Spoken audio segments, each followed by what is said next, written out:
నమస్తే, welcome to college TV. Telangana రాష్ట్రంలో అటు టీచర్స్ ఎమ్మెల్సీ ఇటు గ్రాడ్యుయేట్ ఎమ్మెల్సీ హోరాహోరీగా జరుగుతుంది. అయితే ప్రస్తుతం మనతో పాటు టీచర్స్ ఎమ్మెల్సీ అభ్యర్థి శంకరన్నుండు. అయితే ఆయనను అడిగి తెలుసుకుందాం ఒకసారి. అనేక ఉద్యమాలలో పార్టిసిపేట్ చేసి అటు విద్యార్థి నిరుద్యోగ సమస్యలపైన పోరాటం చేసిండు. అనేక సార్లు కలిసి కూడా మనం పనిచేసినటువంటి సందర్భాలు ఉన్నాయి. మరి ఎందుకు టీచర్ల వైపు మలిగిండు? ఆ ఎమ్మెల్సీ ఎన్నికల్లో అసలు ఆయన ఏమి ఆశిస్తుండో ఒకసారి ఆయన నుండే తెలుసుకునే ప్రయత్నం చేద్దాం. అన్న నమస్తే. నమస్తే అన్న చెప్పు, అంటే ముందల్లా ఓయూ శంకర్ అంటే నిరుద్యోగ జేఏసీ కావచ్చు, అనేక అంటే సమస్యలు గుర్తుకొస్తాయి. కానీ నిరుద్యోగుల పక్షాన కొట్లాడాల్సిన శంకర్ ఇలా టీచర్స్ ఎమ్మెల్సీ వైపు ఎందుకు మలిగిండు? అయితే ఇక్కడ మనము గమనించాల్సింది ఏంటంటే మా ప్రధాన ఎజెండా రెండు కాంట్రాక్టు ఉద్యోగుల క్రమబద్ధీకరణే. ఓకే. గత ప్రభుత్వం తీసుకొచ్చిన జీవో నెంబర్ 16 ఏదైతే ఉందో అది విద్యార్థులకి, నిరుద్యోగులకి, ఉద్యోగులకి అందరికీ శరాఘాతం లాంటిది. ఓకే. ఆ సమస్యతో స్టార్ట్ అయిన నా ప్రస్థానం అటు విద్యార్థులకి, ఇటు నిరుద్యోగులకి, మరోవైపు ఉద్యోగులకి అందరికీ ఎఫెక్ట్ చేస్తుంది. ఓకే. ఈ పోతున్న క్రమంలో ఈ కాంట్రాక్ట్ అంటే జీవో నెంబర్ 16 అంటే కాంట్రాక్టు ఉద్యోగుల క్రమబద్ధీకరణ. ఈ క్రమబద్ధీకరణ వల్ల ఈ 3 కేటగిరీలకు సంబంధించిన వాళ్ళ అవకాశాలు కోల్పోతున్నారు. ఓకే.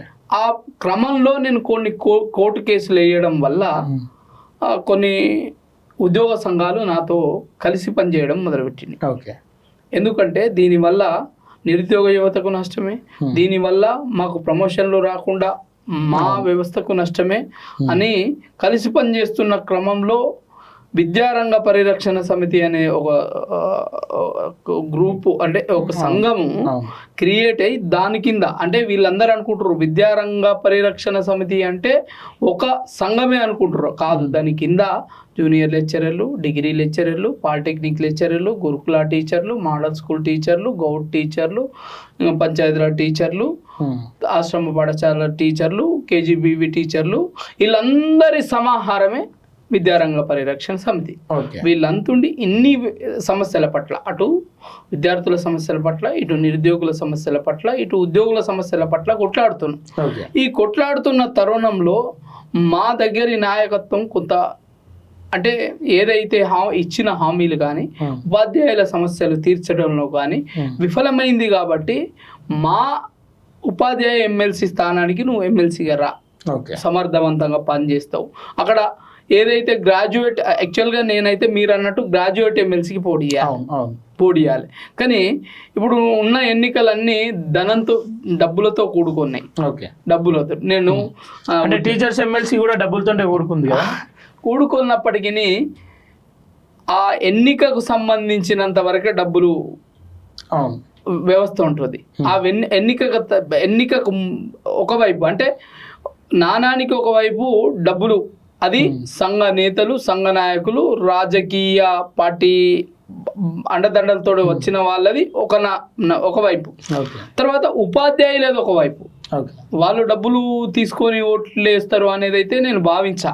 అందుకనే విద్య నేర్పిన గురువులు సమాజానికి మార్గదర్శకంగా, పిల్లలకి మార్గదర్శకంగా ఉండాలనుకుంటారు. కాబట్టి అక్కడైతే ఎక్కడ గ్రాడ్యుయేట్ ఎమ్మెల్సీలో 4.5 లక్షల ఓట్లు ఉంటాయి, రకరకాల ప్రలోభాలు ఉంటాయి.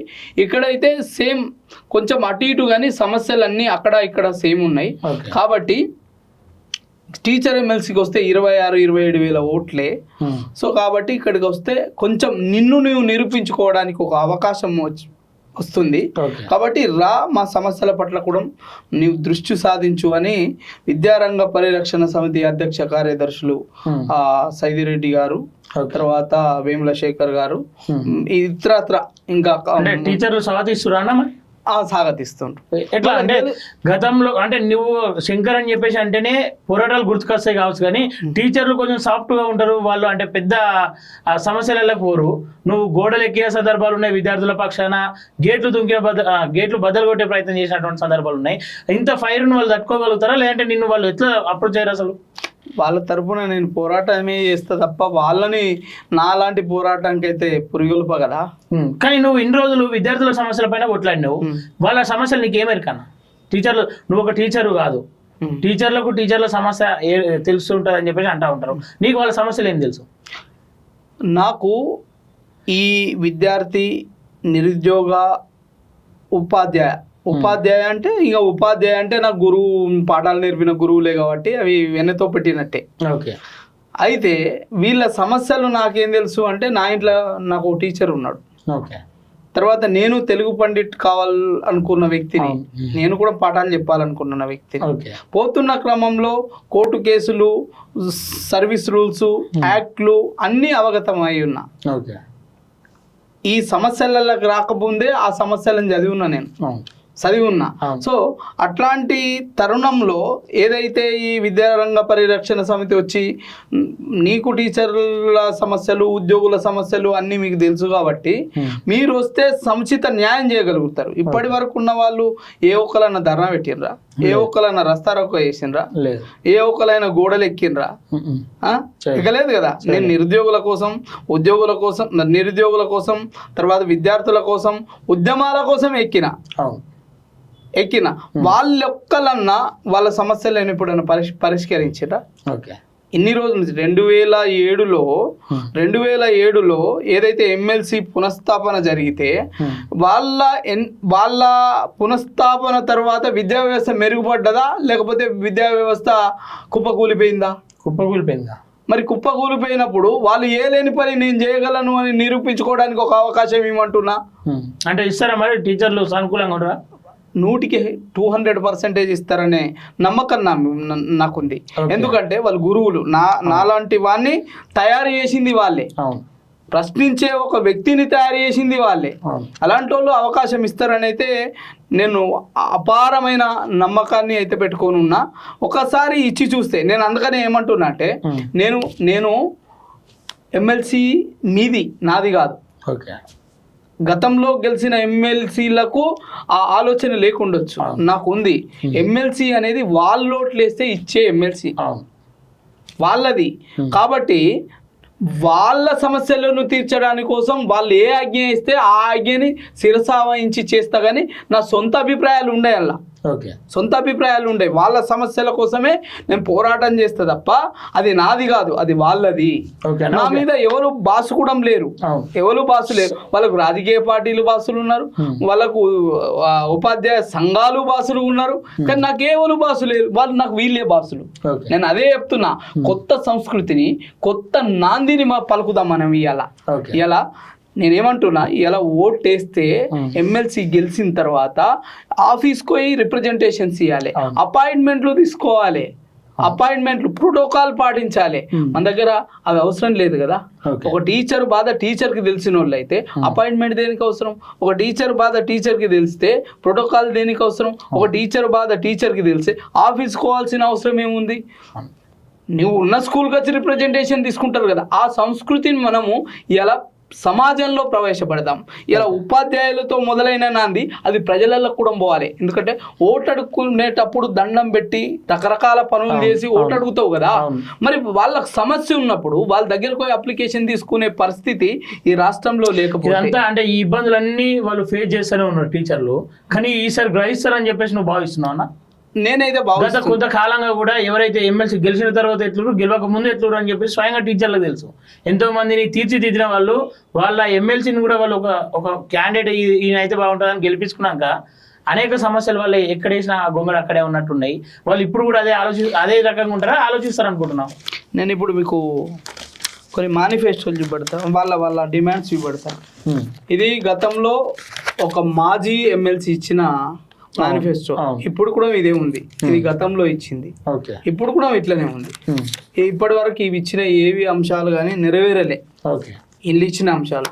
ఇదేమో ఈ తాజా ఎమ్మెల్సీ ఇగో ఇవి గతంలో ఇచ్చింది ఈ పేపర్. ఇప్పుడు ఈ బుక్ వంచిండు.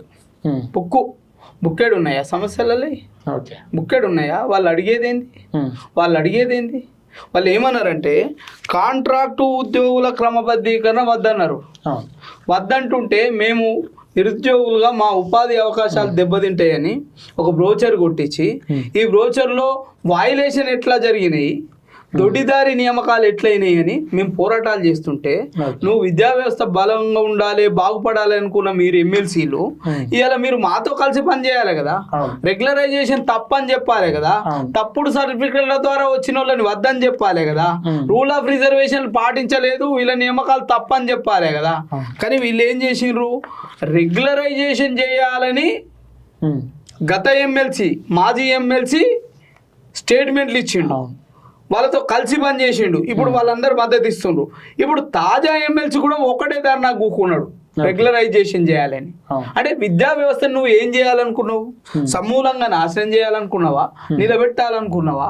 నువ్వు మార్గదర్శకుడు కావాల్సిన ఉపాధ్యాయుడివి, ఉపాధ్యాయ వృత్తి పోగానే రాజీనామా చేసి ఎమ్మెల్సీ కాగానే రాజకీయ నాయకుడు లక్షణాలు వచ్చినాయా, లేకపోతే రియల్ ఎస్టేట్ లక్షణాలు వచ్చినాయా, లేకపోతే సారా దందా నడుపుకునే లక్షణాలు వచ్చినాయా, లేకపోతే ఫైనాన్స్ చేసుకునే లక్షణాలు వచ్చినాయా, ఎల్ఐసీలు చేసుకునే లక్షణాలు వచ్చినాయా, లేదంటే లాబీలు చేసుకునే లక్షణాలు వచ్చినాయా? అది ఎమ్మెల్సీ పదవి అనేది నీ కోసం ఉందా, లేకపోతే ఉపాధ్యాయుల కోసం ఉందా? ఉపాధ్యాయుల కోసం ఉన్న దాన్ని మీ అవసరాల కోసం ఎందుకు బలి చేస్తుండ్రు? ఇలా ఉపాధ్యాయుడిగా ఉపాధ్యాయునికి బాధలు తెలుసు, కరెక్టే, నేను ఒప్పుకుంటా. మరి కాంట్రాక్టు ఉద్యోగుల క్రమబద్ధీకరణ వద్దు అని అన్ని ఉపాధ్యాయులు, లెక్చరర్స్, యూనివర్సిటీ టీచర్లు అందరూ వ్యతిరేకించారు. ఎమ్మెల్సీలైనా మీరెందుకు వ్యతిరేకించలే? ఏదైతే బ్యాక్డోర్ ఎంప్లాయ్మెంట్ని కాదని డైరెక్ట్ రిక్రూట్మెంట్ చేస్తే కొత్త ఉపాధ్యాయులు మాతో వచ్చి కలిసి చేరుతారు. మాకు కూడా డైరెక్ట్ రిక్రూట్మెంట్ కోటా 50% వెళ్తే ప్రమోషన్ కోటా 50% వస్తుంది. ఆ 50% రాకుండా కూడా వీళ్ళు ఎన్నికైన తర్వాతనే 2008లో జియో నెంబర్ 223 తీసుకొచ్చి ఒక ఉపాధ్యాయుడు ఇంకా మరో స్థాయిలో బోధన అంటే ఒక లెక్చరర్గా బోధనా వృత్తిని నిర్వర్తించలేడట, కానీ బ్యాక్డోర్ నుంచి వచ్చిన వాళ్ళు అయితే నిర్వర్తిస్తారట. అంటే గవర్నమెంట్ టీచర్లు అనేది అవమానపరిచినట్టు అవుతుంది. 100% ఇవాళ ఫీడర్ కేటగిరీలో ఇవాళ ఎవరికి రావాలి ప్రమోషన్? 223 జీవో రద్దు కావాలి. రద్దు అయ్యి 50% అనేది ఉపాధ్యాయులకు ప్రమోషన్ రావాలి, స్కూల్ అసిస్టెంట్లకు ప్రమోషన్ రావాలి. ఇలా మేము సంతోషపడుతుంటిమి, మా గురువులకు ప్రమోషన్లు వచ్చినాయి, వాళ్ళతో పాటు మాకు ఉద్యోగాలు వచ్చినాయి, డైరెక్ట్ రిక్రూట్మెంట్ కోటాలని సంతోషపడే వాళ్ళము. మరి 2008 నుంచి ఇప్పటి వరకు జీవో నెంబర్ 223 ఎందుకు రద్దు చేసి చేపియలేకపోయాను? ఉపాధ్యాయునివే కదా, ఉపాధ్యాయునివే కదా. సరే, నీ సాటి ఉపాధ్యాయుడి బాధలు నీకు తెలుసు, నీకేమో ప్రోటోకాల్ మీద పోయి ఇప్పుడు మనం ఏం కోరుకుంటున్నాం? విద్య, వైద్యం రెండే కోరుకుంటున్నాం. ఈ సమాజంలో ఒక వ్యక్తి అభ్యున్నతికి ఈ రెండు కావాలని అడుగుతున్నాం, విద్య వైద్యం. అయితే నీవు ఉపాధ్యాయుడిగా రాజీనామా చేసి ఎమ్మెల్సీ అయిన తర్వాత ప్రోటోకాల్లో పోయి కార్పొరేటివ్ హాస్పిటల్లో వైద్యం చేసుకుంటున్నావు. మరి నీ సహచరుడు, నీ సాటి ఉద్యోగి, ఆయన బాధలు తెలిసే నువ్వెందుకు ఈహెచ్ఎస్ అమలైతలేదు కార్పొరేట్ హాస్పిటల్లో అని అడుగుతలేవు? నువ్వు ఇదే గవర్నమెంట్లో ఒక పోలీస్ డిపార్ట్మెంట్కి ఈహెచ్ఎస్ అన్ని కార్పొరేట్లు హాస్పిటల్లో అమలైతుంది. మరి ఇక్కడ ఎందుకు అమలైతే లేదని ఒక్కనాడని అడిగినవా? ఒక్కనాడన్నా అడగలేదు కదా. మరి ఉపాధ్యాయుని బాధలు నీకెట్లా తెలుస్తుంది? నువ్వు 2003 కంటే ముందు ఒక టీచర్గా ఉండి రాజీనామా చేస్తే నీకు పెన్షన్ వస్తుంది, ఎమ్మెల్సీ అయిన తర్వాత నీకు పెన్షన్ వస్తుంది. మరి 2003 తర్వాత నీ సహచర ఉపాధ్యాయునికి ఎందుకు పెన్షన్ రాదు అని ఒక్కడాడన్నా గలమెత్తినవా? నువ్వు సాటి ఉపాధ్యాయుని బాధలు తెలిసినవు నువ్వేనా? అయితే ఈరోజు పిఆర్సీ రాలే, ఈరోజు డిఏలు రాలే, ఈరోజు 2018 నుంచి 2021 వరకు 20 వరకు ఇలా ఏదో మధ్యంతర పూర్తి ఎగ్గొట్టిరు. ఒక టీచర్ గా ఉన్నటువంటి వ్యక్తి ఎమ్మెల్సీ అయిన తర్వాత ఇవన్నీ చేతగాలేదు ఆయనతో, నీతో ఏమవుతుంది అనుకుంటున్నావు? ఎస్, నేను ఫస్ట్ విద్యార్థిని, గురువులు పాఠాలు నేర్పితే రాటు తెలియ ప్రశ్నించడం నేర్చుకున్న విద్యార్థిని, తర్వాత నిరుద్యోగిని, ప్రభుత్వాలు తప్పు చేస్తుంటే పోరాటం చేసి వివిధ రకాల కేసులు వేసి ఇవేందో వాళ్ళ ఎన్నికలకు కూడా నేను ఇలా సరి అయిన కాలంలో నిర్వర్తించాలని కోర్టు ద్వారా ప్రభుత్వం ద్వారా ఆర్డర్ చేయించి ఆర్డర్లు తీసుకొచ్చినోడిని. ఓకే. ఇలా ఒక ఉద్యమకారుణ్ణి తెలంగాణ ఉద్యమంలో కొట్లాడి జైలుకి వెళ్ళి ఇలా మేము తెలంగాణ తెచ్చుకున్నాం ఉద్యమకారులం. ఇవాళ ఇంత పోరాట స్ఫూర్తి మాకున్నప్పుడు వీళ్ళ సమస్యలు వాళ్ళకు పెద్ద సమస్యలు కనిపించవచ్చు, పెద్ద సమస్యలు కనిపించవచ్చు. గవర్నమెంట్ దగ్గర వీళ్ళు ఏదైతే లాబీ చేయొచ్చు, కానీ లాబీలు ఉండవు మన దగ్గర, పోరాటం ఉంటది మన దగ్గర. టీచర్ల సమస్యలు ఎట్లా నమ్మాలి మరి? శంకర్ని ఎందుకు నమ్మాలి? ఒకసారి నమ్మి చూడమన్నారు, ఒకసారి నమ్మి చూస్తే కదా తెలిసేది. ఇన్ని రోజులు మీ వాళ్ళని చూసిండ్రు కదా, ఒక తాజాని, ఒక మాజీని, ఇంకొక రకమైన ఎమ్మెల్సీలను చూసిండ్రు కదా. ఒకసారి నన్ను చూడర్రి, నన్ను చూస్తే మీకు తెలుస్తుంది కదా. ఇలా నేనంటున్నా కదా, ఇలా మీ గత ఎమ్మెల్సీలు ఎన్నడన్నా గురుకుల పాఠశాలకు కానీ, ఇది మన ఉన్నత పాఠశాలకు కానీ, లేదా ప్రాథమిక పాఠశాలకు కానీ, లేదా మోడల్ స్కూల్ కానీ, ఒక కేజీబీవి కానీ, ఒక ఆశ్రమ పాఠశాలకు కానీ, లేదా ఒక పాలిటెక్నిక్ కళాశాలకు కానీ, ఒక జూనియర్ కళాశాల, డిగ్రీ కళాశాల, యూనివర్సిటీలకు ఎప్పుడన్నా వెళ్ళిండ్రో లేదో తెలియదు నాకైతే. నేను ఎక్కడ పేపర్లలో ఇవ్వలే, ఎప్పుడు చూసినా సెక్రటేరియట్ల ఫైళ్ళు పట్టుకొని లేకపోతే ఆడ చూసిన. కానీ నేను ఇవన్నిట్లలో ఉంటా, ఇవన్నిట్లలో కనిపిస్తా. నా భోజనం ప్రాథమిక పాఠశాలల్లో ఉంటుంది, నా మధ్యాహ్న భోజనం గురుకులాలలో ఉంటుంది, నా రాత్రి భోజనం మోడల్ స్కూళ్ళల్లో ఉంటుంది, నా విజిటింగ్ అంతా స్కూళ్ళల్లో ఉంటుంది. కాబట్టి వాళ్ళ బాధలు ఈజీగా తెలుసుకోగలుగుతా కదా నేను. నా గురువుల బాధలు నాకు తెలియకపోతే మందికి ఎట్లా తెలుస్తాయి? ఓకే అన్న. అన్న మీరు చెప్పండి, తిరుగుతా ఉన్నారు శంకర్ అన్నతో, ఎట్లా ఉంది గ్రౌండ్ రియాలిటీ ఏముంది చెప్పండి. బ్రదర్, నిజానికి ఇక్కడ వచ్చినటువంటిది ఇప్పటి నుంచి ఎమ్మెల్సీ, టీచర్ ఎమ్మెల్సీ అనేటటువంటిది ఏ వృత్తి అంటే అనేక రకాలైనటువంటి డిపార్ట్మెంట్లు ఉన్నాయి. కానీ ఏ డిపార్ట్మెంట్లు, గెజిటెడ్ డిపార్ట్మెంట్లు ఎవరికి ఇవ్వనటువంటి అవకాశం కూడా కేవలం టీచర్లకు మాత్రమే ఎమ్మెల్సీ అవకాశం ఎందుకు ఇచ్చారు అని అంటే, రాజ్యాంగాన్ని నిర్మించినటువంటి వాళ్ళు కూడా ఆలోచించి ఉన్నారు. ఏమంటే సమాజాన్ని నిర్మించాలి అనేటటువంటిది కేవలం ఉపాధ్యాయుల చేతుల్లోనే ఉంటుంది. కాబట్టి తరగతి గదిలోనే దేశ భవిష్యత్ నిర్మాణం అవుతుంది అని చెప్తున్నారు.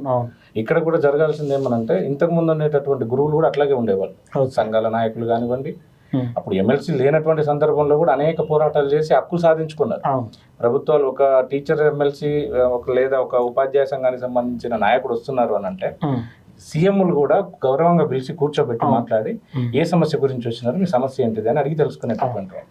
అటువంటి గౌరవప్రదమైనటువంటి స్థాయిలో ఉన్నది కాబట్టి ఎమ్మెల్సీ వ్యవస్థ అనేటటువంటిది విద్యారంగాన్ని బాగు చేయడానికి, అట్ ద సేమ్ టైం సమాజానికి సరైనటువంటి దిశానిర్దేశం చేయడానికి ఉపయోగపడుతుందనే ఉద్దేశంతో ఎమ్మెల్సీ ఇచ్చింది. ఓకే, ఇప్పుడు మీరే అంటారు కదా, ఇంతకుముందు టీచర్లు అందరూ కూడా అట్లా పని చేసిరు అని చెప్తా ఉన్నారు. అంటే ప్రస్తుత టీచర్ అట్లా లేరని భావిస్తా ఉన్నారా? టీచర్లు మార్పు ఏం లేదు. టీచర్లు పనిచేసేటటువంటి విధానంలో మార్పులు ఎందుకు వస్తున్నాయి అని అంటే, ఈ ఉన్నటువంటి సంఘాలన్నీ కూడా ఉపాధ్యాయుల సమస్యల సైడ్ నుంచి పక్కకు పెట్టేసి వీళ్ళంతా కూడా రాజకీయ పార్టీలకు తోకలాగా మారిపోయినారు.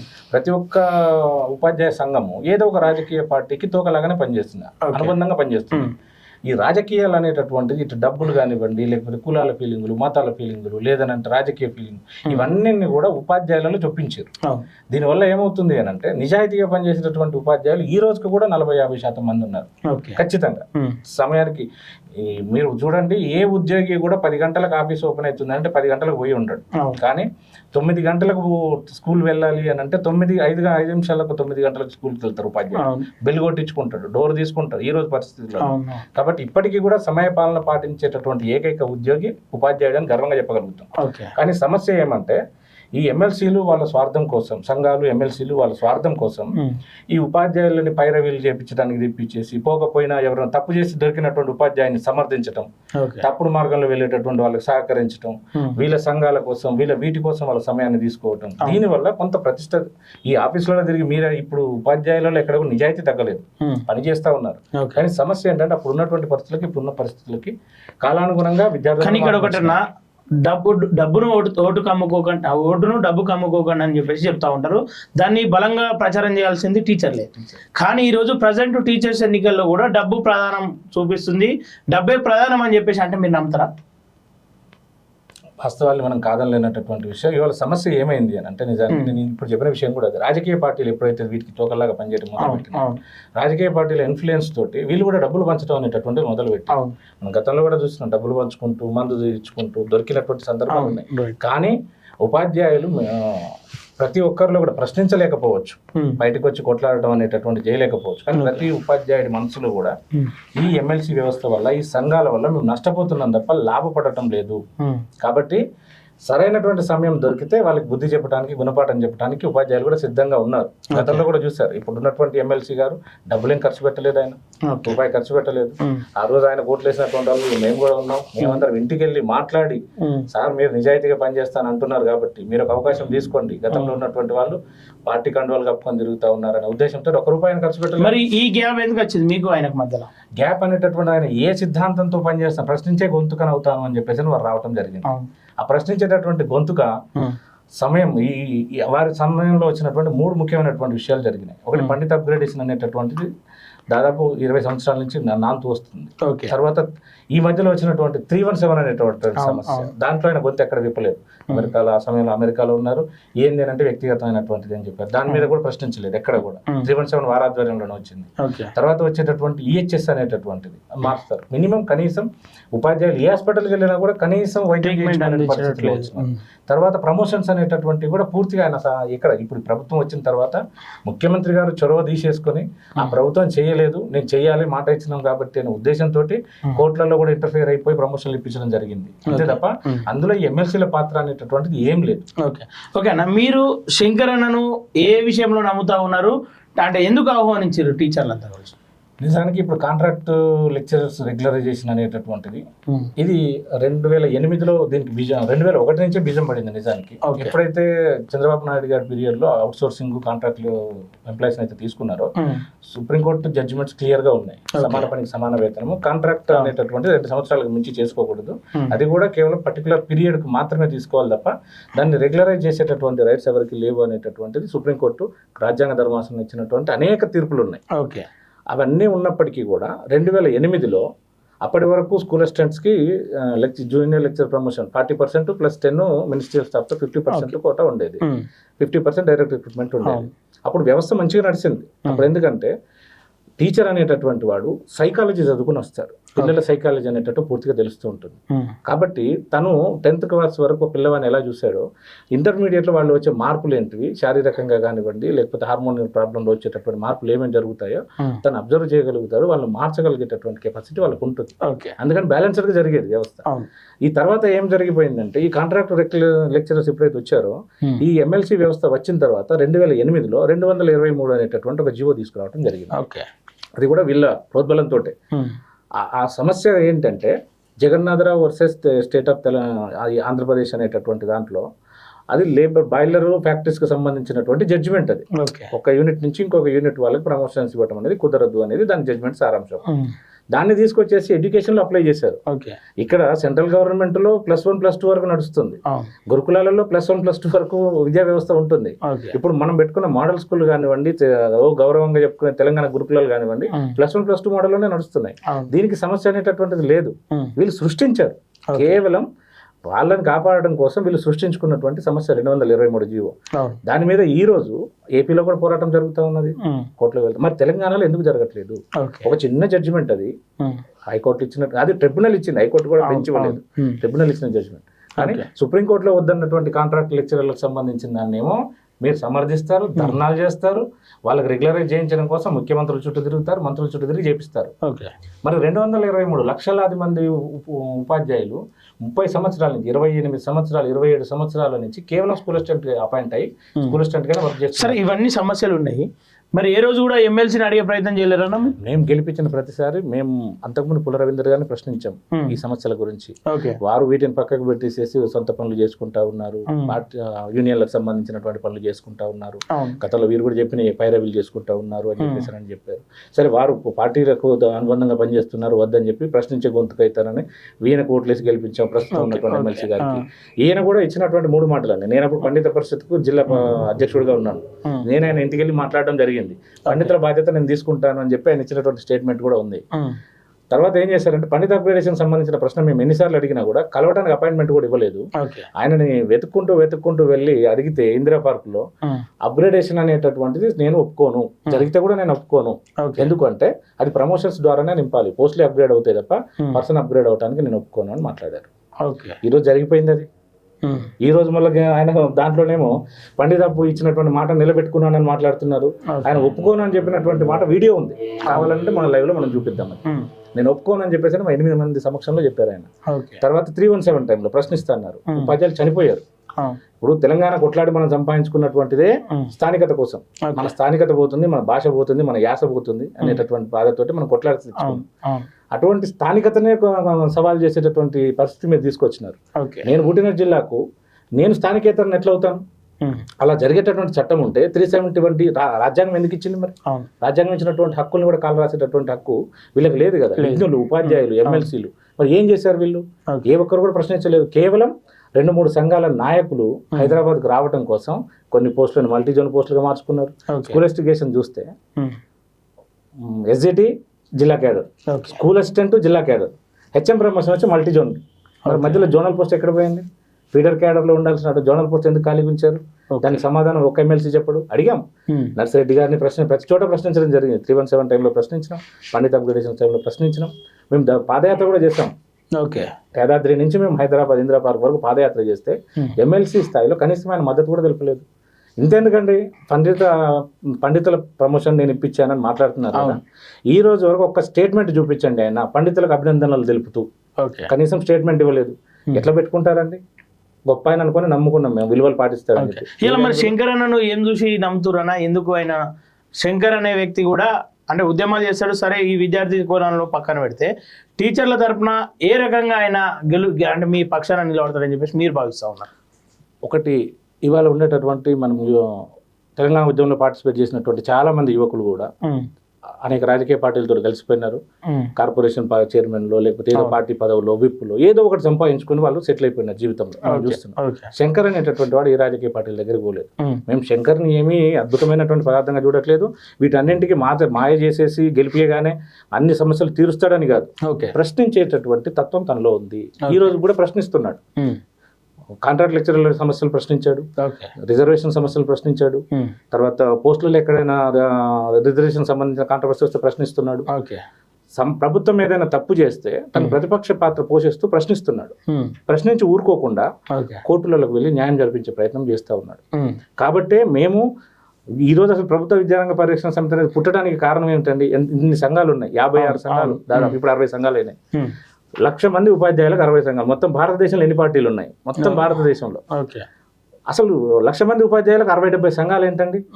పదవి దొరకని వాడలో సంఘం పెట్టుకుంటాడు పక్కన. అంటే ఇక్కడ ఇంకోటి పిఆర్టీ అనే ఒక సంఘం ఉంది, అది పెద్ద సంఘం. ఆ సంఘం దాటి ఎవరు పని చేయరు, ఆ పిఆర్టీ అభ్యర్థి గెలుపు ఖాయమని చెప్పేసి అంటా ఉన్నారు. దాంతో పోటీ పడగలుగుతారా మరి? పిఆర్టీయు సంఘం పెద్ద సంఘం, సభ్యత్వాలు ఉన్నాయి, కాదలేనటువంటి విషయం చెప్పలేదు. కానీ సమస్య ఏమంటే ఆ పిఆర్టీలో కూడా ఇలా నిబద్ధత లేనటువంటి నాయకులు తయారైపోయినారు. ఎందుకంటే నాయకుడు ఎవరైతే ప్రెసిడెంట్ అవుతారో ప్రెసిడెంట్ నెక్స్ట్ ఎమ్మెల్సీ కావాలి. ఆయన ఎమ్మెల్సీ కావాలి అని అంటే ఆయన అభ్యర్థి మళ్ళీ ప్రెసిడెంట్ కావాలి. సో ఈ రాజకీయ కొట్లాటల వలన ఈరోజు పోటీ చేస్తున్న 4 కూడా పిఆర్టీ వాళ్ళే. నర్సిరెడ్డి గారిని ఒక్కరిని పక్కకు పెడితే మిగిలిన 4 కూడా పిఆర్టీ వాళ్ళే. వాళ్ళందరూ కూడా ఈవెన్ ఒక బీజేపీ లాంటి పార్టీ బలపరిచినటువంటి వ్యక్తి కూడా పిఆర్టీ అధ్యక్షుడు పనిచేసినటువంటి వ్యక్తి. 4 పిఆర్టీయునే. కాబట్టి ఇవాళ పిఆర్టీయుకి అంత బలం కూడా లేదు. ఇంకొకటి నేను ఇక్కడ కోరుకునేది ఏమనంటే మనము చైతన్యం అంటే సమాజాన్ని చైతన్యపరచాల్సినటువంటి ఉపాధ్యాయులము, భవిష్యత్తులో ప్రశ్నించేటటువంటి తత్వాన్ని పిల్లల్లో పెంచాల్సినటువంటి ఉపాధ్యాయులము, లెక్చరర్లము. కాబట్టి మనలో ఆ క్వాలిటీ కనుక పోతే సమాజం ఆటోమేటిక్గా నాశనం అయిపోతుంది. కాబట్టి ఉపాధ్యాయుల నుంచి మేము కోరుకునేది ఏమనంటే అవకాశం దొరికింది. పిఆర్టీకు 3 ఎమ్మెల్సీలను గెలిపించి చూపించారు, యూటీఎఫ్ నుంచి ఒక ఎమ్మెల్సీని గెలిపించి చూశారు, టీపస్ వారు పోటీ చేస్తే వారిని ఒకరు గెలిపించి చూశారు. ఒక నిరుద్యోగికి ఉపాధి కల్పించి చూడండి, అవకాశం ఇచ్చి చూడండి. తనకేమీ వేరే జీతాలు వస్తలేవు, కమిషన్లు రావట్లేవు, దందాలు లేవు, తర్వాత పైరవీలు చేసుకునేటటువంటి ఇది కూడా లేదు. తన ఒక పోరాటంలో ఉన్నాడు. మన పోరాటాన్ని తనకు అప్పచెప్దాము, మనం తన వెనకాల నడిపిద్దాము. మేము ఇప్పుడు సక్సెస్ అయినాము. మేము ఒక లెక్చరర్ విద్యారంగ పరిరక్షణ సమితి అనేది ఊరికేం పుట్టలేదంటే ఆలోచనతోటి ఒక లెక్చరర్, స్కూల్ అసిస్టెంట్ అందరూ ఉన్నారు, జిల్లా పరిషత్ ఉన్నారు, గౌట్ ఉన్నారు, తర్వాత పాలిటెక్నిక్ లెక్చరర్, యూనివర్సిటీ ప్రొఫెసర్స్, మేమందరం కలిసి ప్రశ్నించడానికి మాకు ఒక అవకాశం కావాలి. అన్ని ఆఫీసులకు వెళ్ళినాం, ఎక్కడ మనం లోపలికి రానియరు. ఇండివిజువల్ గా వెళ్తే ఒక బ్యానర్ కావాలి, దానికోసం రిజిస్ట్రేషన్ చేయించుకుని శంకర్తో కలిసి పనిచేయటం మొదలుపెట్టినాం. ఓకే అన్న. ఓకే శంకర్ అన్న, నువ్వు చెప్పు, అనేక సమస్యలు చెప్పింది సార్ కూడా. అంటే స్వయంగా వాళ్ళు అనుభవిస్తున్న వాళ్ళు ఆ ఎమ్మెల్సీని కలిసినా కానీ ఆ సమస్యల పైన పరిష్కారం లేదు. నీ మీద నమ్ముతా ఉన్నారు. నువ్వు ఏ రకంగా, అంటే దాని మీద ఏం అవగాహన ఉందన్న, నువ్వు ఏ రకంగా ఆ సమస్యలను ఆ పరిష్కారం దిశగా నడిపిస్తావు? ఇప్పుడు నా ఇంట్లోనే నాకు ఒక సమస్య వచ్చింది. ఒక ఉపాధ్యాయుడు ఏంటి, మా అన్నకి ఈహెచ్ఎస్ కార్డు ఉండి కార్పొరేట్ హాస్పిటల్లో వైద్యం దొరకకపోతే ఎందుకు దొరకలేదనే ప్రశ్న నాలో మొదలైంది. నా ఇంట్లోనే నాకు ఒక అన్న ఉండి, తను పండిట్ అయి ఉండి సక్సెస్ స్కూల్స్ వచ్చిన తర్వాత అప్గ్రేడేషన్ కాక పోస్ట్ ఏదైతే అప్గ్రేడేషన్ కాక ఇబ్బంది పడ్డ సమస్య నా దృష్టిలో. ఏదైతే నా ఇంట్లోనే నా అన్న ఉంది, స్థానికత వల్ల ఇంతమందికి ఇబ్బంది అవుతుంది, స్థానికత వల్ల ఏదైతే స్థానికత కోల్పోయి 30 మంది ఉపాధ్యాయులు చచ్చిపోతే చచ్చిపోయారనే ఆలోచన, అంటే ఎమ్మెల్సీలు మాట్లాడని సమస్య నా మైండ్లో. తర్వాత ఏదైతే ఒక గవర్నమెంట్ ఉపాధ్యాయుడిగా ఉండి ఎమ్మెల్సీ అయి ఉపాధ్యాయుడిగా ఎమ్మెల్సీగా పెన్షన్ తీసుకుంటుండు, సాటి ఉపాధ్యాయునికి ఎందుకు ఉండకూడదు ఆలోచన నా మైండ్లో ఉంది. ఏదైతే 223 జీవో అంటే ఒక స్కూల్ అసిస్టెంట్ ఒక లెక్చరర్గా జూనియర్ లెక్చరర్గా ఎందుకు ఆపబడ్డాడు, ఆపబడడానికి కారణం ఏముంది, సో వాళ్ళకు రావాల్సిన హక్కుల పట్ల నాకు ఆలోచన దృక్పథం ఉంది. తర్వాత ఏదైతే స్కూల్ ఎడ్యుకేషన్లో కానీ కాలేజియేట్ ఎడ్యుకేషన్లో కానీ ఇంటర్మీడియట్ ఎడ్యుకేషన్లో కానీ వీళ్ళ ప్రమోషన్లు ఎందుకు ప్రమోషన్ లాగినాయి ఆలోచన దృక్పథం ఉంది. ప్రతిసారి వీళ్ళు గుంతెత్తుతున్నప్పుడు ప్రతి 5 ఏళ్ళకోసారి పిఆర్సి పకడ్బందీగా అమలైతే లేదు అని ఒక ఉపాధ్యాయుడు గావు కేకలు పెట్టిన ఆ కేకలు నా గుండెను తట్టుకున్నాయి. తర్వాత ఏదైతే మన డిఏ కావచ్చు, 4 డిఏలు నిన్న కాక మొన్న మనం ప్రతిరోజు పేపర్లలో వార్తలు చేస్తున్నాం.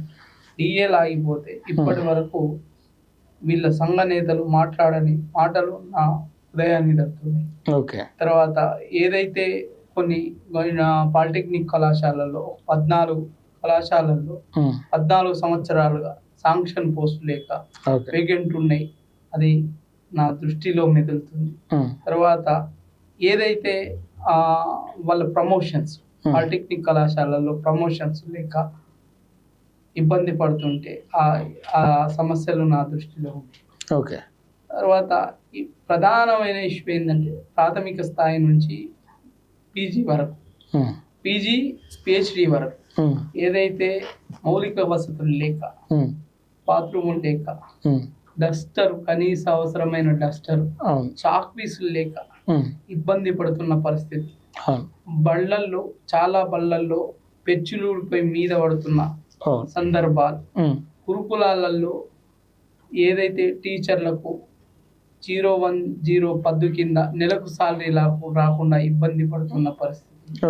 ఏదైతే వాళ్ళకు వార్డెన్ లేకుండా టీచరే అన్నయ్య చేస్తున్న పరిస్థితులన్నీ, ఇవన్నీ నా దృష్టికి వచ్చినాయి. మోడల్ స్కూల్స్ కావచ్చు, గురుకులాలు కావచ్చు, తర్వాత ఆశ్రమ పాఠశాలలు కావచ్చు, కేజీబీవీలు కావచ్చు, ఈవెన్ దో ప్రైవేటు పాఠశాలలు కావచ్చు, కాంట్రాక్టు, అవుట్ సోర్సింగ్, గెస్టు ఇత్యాది ఫ్యాకల్టీలుగా పనిచేస్తున్న వాళ్ళు సమాన పనికి సమాన వేతనం పొందలేక నన్ను, అంటే కొంత లీగల్గా నాలెడ్జ్ ఉంది కాబట్టి కోర్టులలో కొట్లాడుతున్నా కాబట్టి మా సమస్యలు కూడా తీర్చమని నన్ను అడిగిన సమస్యలన్నీ నా మైండ్లో ఉన్నాయి. ప్రైవేటు పాఠశాలల్లో, ప్రైవేటు కళాశాలల్లో ఏదైతే ఎడ్యుకేషన్ యాక్ట్ చెప్పిన విధంగా ప్రైవేటు గవర్నమెంట్ పాఠశాలల్లో ఇచ్చే, కళాశాలల్లో ఇచ్చే జీతం సమాన జీతం అని ఇయ్యమని చెప్పినప్పటికీ పొందలేకపడుతున్న ఇబ్బందులు నా దృష్టిలో ఉన్నాయి. ఈ ఇబ్బందులన్నీ అంటే ఈ చెప్పిన ప్రధానమైన సమస్యలే కాకుండా ప్రతి సమస్యనే. చాలా మంది ఉపాధ్యాయ ఎమ్మెల్సీ ఎన్నికలలో చిన్న చిన్న మేనిఫెస్టోలు కొట్టుకొచ్చుకొని తినుకొని అవే సమస్యలు అన్నట్టు ప్రవర్తిస్తున్నారు. అది కాదు, చిన్న సమస్య నుంచి పెద్ద సమస్య వరకు ప్రధాన సమస్యలను చూపిస్తున్నాం. అప్రధానమైన సమస్యలు ఏవైతే ఉన్నాయో వాటిని కూడా మా దృష్టిలో ఉన్నాయి. ఉన్నప్పటికీ అవి కూడా సమస్యలే. ప్రతి సమస్యని ప్రతి సమస్యను తీర్చడానికి కోసము ఎలా నాకు అన్ని సమస్యలన్నీ చుట్టుముట్టి ఉన్నాయి కాబట్టి వాటిని బలంగా ఇచ్చిన అవకాశాన్ని నేను ఇందాకే చెప్పిన, ఇది నా పోస్ట్ కాదు, ఇది మీ పోస్ట్. ఓకే, ఇలా నేను కాదు, మీరే ఇంతకు ముందు ఎమ్మెల్సీలే వాళ్ళు నడిపిస్తే మీరు నడిచింది, ఇప్పుడు మీరు నడిపిస్తే నేను నడుస్తాను. మీరు నడిపిస్తేనే మీ సమస్యలు మీరు నడిపించాలి, వాళ్ళు నడిపించడం కాదు. కాకపోతే ఇంకొక ప్రాబ్లం ఇక్కడ ఏ సమస్యని క్రియేట్ చేసి పెట్టిందంటే ఒక బీసీకి రెడ్డికి మధ్యలో యుద్ధంలాగా తయారు చేసి, ఒక యుద్ధంలాగా తయారు చేసి, ఇది బీసీ ఒక రెడ్డికి మధ్యలో సమస్య కాదు, విద్యా వ్యవస్థకు అవస్థకు ఉన్న మధ్య పడిపోతున్న ప్రమాణాలకు మధ్యలో సమస్య, విద్యా విలువల పట్ల సమస్య, ఒక ఉపాధ్యాయునికి ఏదైతే విలువల పట్ల ఆత్మగౌరవం పట్ల ఉపాధ్యాయుని ఆత్మగౌరవం పట్ల ఉన్న సమస్యలుగా చూడట్లేదు. ఓకే, కానీ అన్న ఇవన్నీ సమస్యలు ఉన్నాయి, సరే మీ దృష్టిలో ఉన్నాయి, మీరు చెప్తా ఉన్నారు, గతంలో వాళ్ళ దృష్టిలో కూడా ఇక్కడ ఉన్నాయి. కానీ ప్రభుత్వం అటు కాంగ్రెస్కు దగ్గర లేవు, ఇటు బీజేపీకి దగ్గర లేవు. ఈ రెండు ప్రభుత్వాలతో పోరాడి ఇవన్నీ సాల్వ్ చేయగలుగుతావా? పనితనమే సాల్వ్ చేస్తుంది కదా. ఓకే, పనితనం ఉంటే పక్కోడు కూడా పనిచేస్తాడు కదా. మనం చేసి కానీ అక్కడ ఆల్రెడీ తాజా మాజీ ఇద్దరు ఉన్నారు. ఆ తాజా మాజీలతో ఎట్లా కొట్లాడతావు అన్న? వాళ్ళంతా వాళ్ళ అవసరాల కోసం వచ్చిన ఎమ్మెల్సీ. నేను ఉపాధ్యాయుల అవసరానికి తయారు చేయబడ్డాను. ఉపాధ్యాయుల అవసరాల కోసం వాళ్ళ పోస్టు కోసం నేను నిర్మాణమైన అంతే తప్ప నేను ఉపాధ్యాయుడిగా ఉండి ఉపాధ్యాయుల సమస్యలు తెలిసి వాళ్ళ సమస్యలను తొక్కి పెట్టడానికి తప్పుడు హామీలు ఇచ్చే వ్యక్తిని కాదు. నేను ఇప్పటి వరకు నిరుద్యోగులకు ఏదైతే విద్యార్థులకు ఏ హామీలు ఇచ్చినో అవన్నీ నెరవేర్చిన, అటు ప్రభుత్వం ద్వారా కావచ్చు, ఇటు కోర్టుల ద్వారా కావచ్చు, వివిధ రకాలైన సమస్యలు.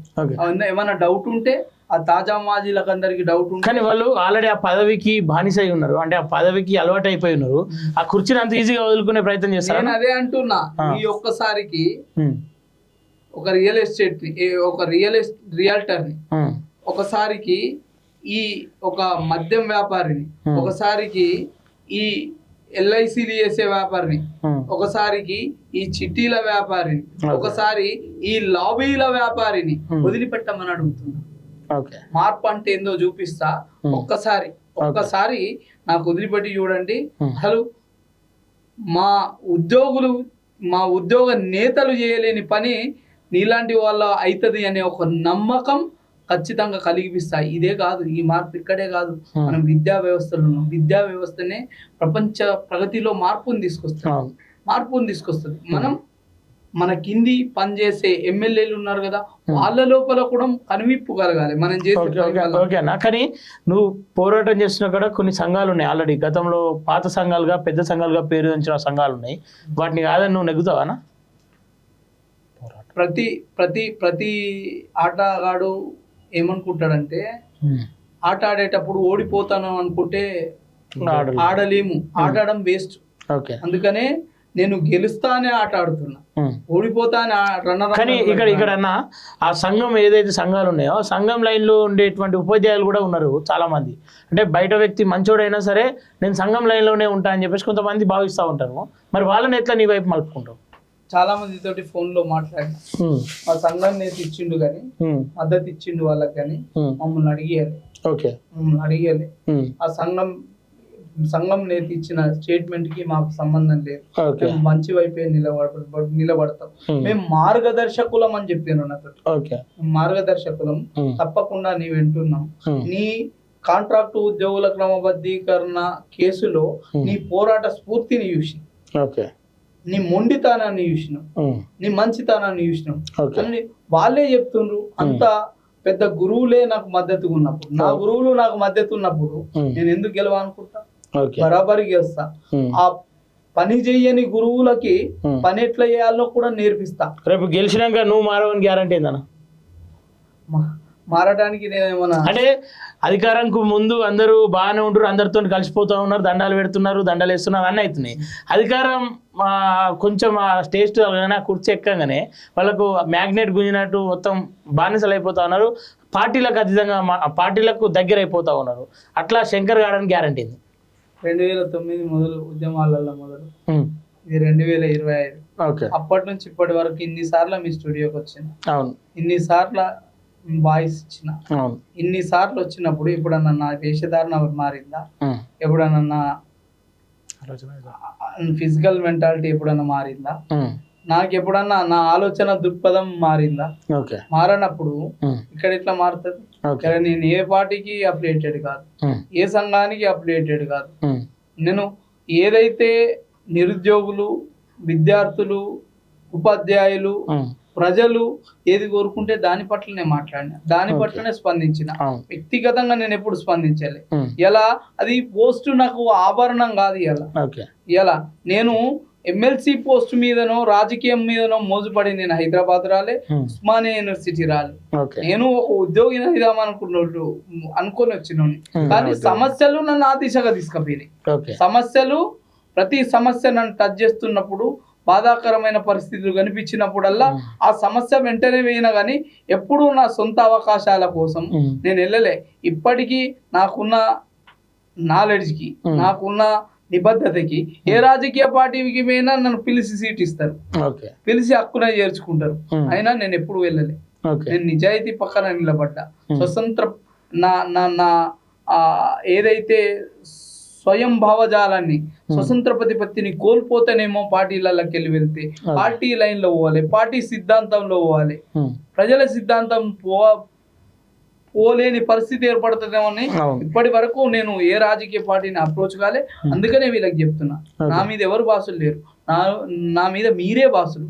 అది నా పోస్ట్ కాదు, మీ పోస్ట్. 6 ఏళ్ల కాలానికి అది నాకు ఆభరణం కాదు, నాకేం కొమ్ములు కావవి. ఇలా నన్ను నేను ప్రూవ్ చేసుకోవడానికి భవిష్యత్తు ఉన్నాను. ఇలా ఈ ఒక అవకాశం వస్తే రేపు ఇంకో అవకాశం వస్తుంది కావచ్చు, ఇంకా పెద్ద బాధ్యత నా నా నా నా నా తల మీద బరువుగా పెడతారేమో. సో కాబట్టి ఆ అవకాశాలను నేను కాపాడుకోవాలంటే ఖచ్చితంగా నిబద్ధతకు పనిచేయాల్సింది. నేను ఇంత గతంలో పనిచేసినా, ఇప్పుడు కూడా పనిచేయడానికి రెడీ ఉన్నా. అట్లా ఆలోచించాల్సిన అవసరం లేదు. ఇంకొకటి కూడా ఇక్కడ ఈ సందర్భాన్ని గుర్తు చేయాల్సిన విషయం ఏంటంటే, ఇలా ఆయా సంఘ నాయకులు, సంఘాల నుండి ఎమ్మెల్సీ అయిన వాళ్ళు వాళ్ళ పార్టీలకు ₹1,00,000, నెలకు ₹1,00,000 డొనేషన్, నెలకు ₹1,00,000. నిన్ను గెలిపించింది ఉపాధ్యాయుల లేకపోతే నీ సంఘ నేతల?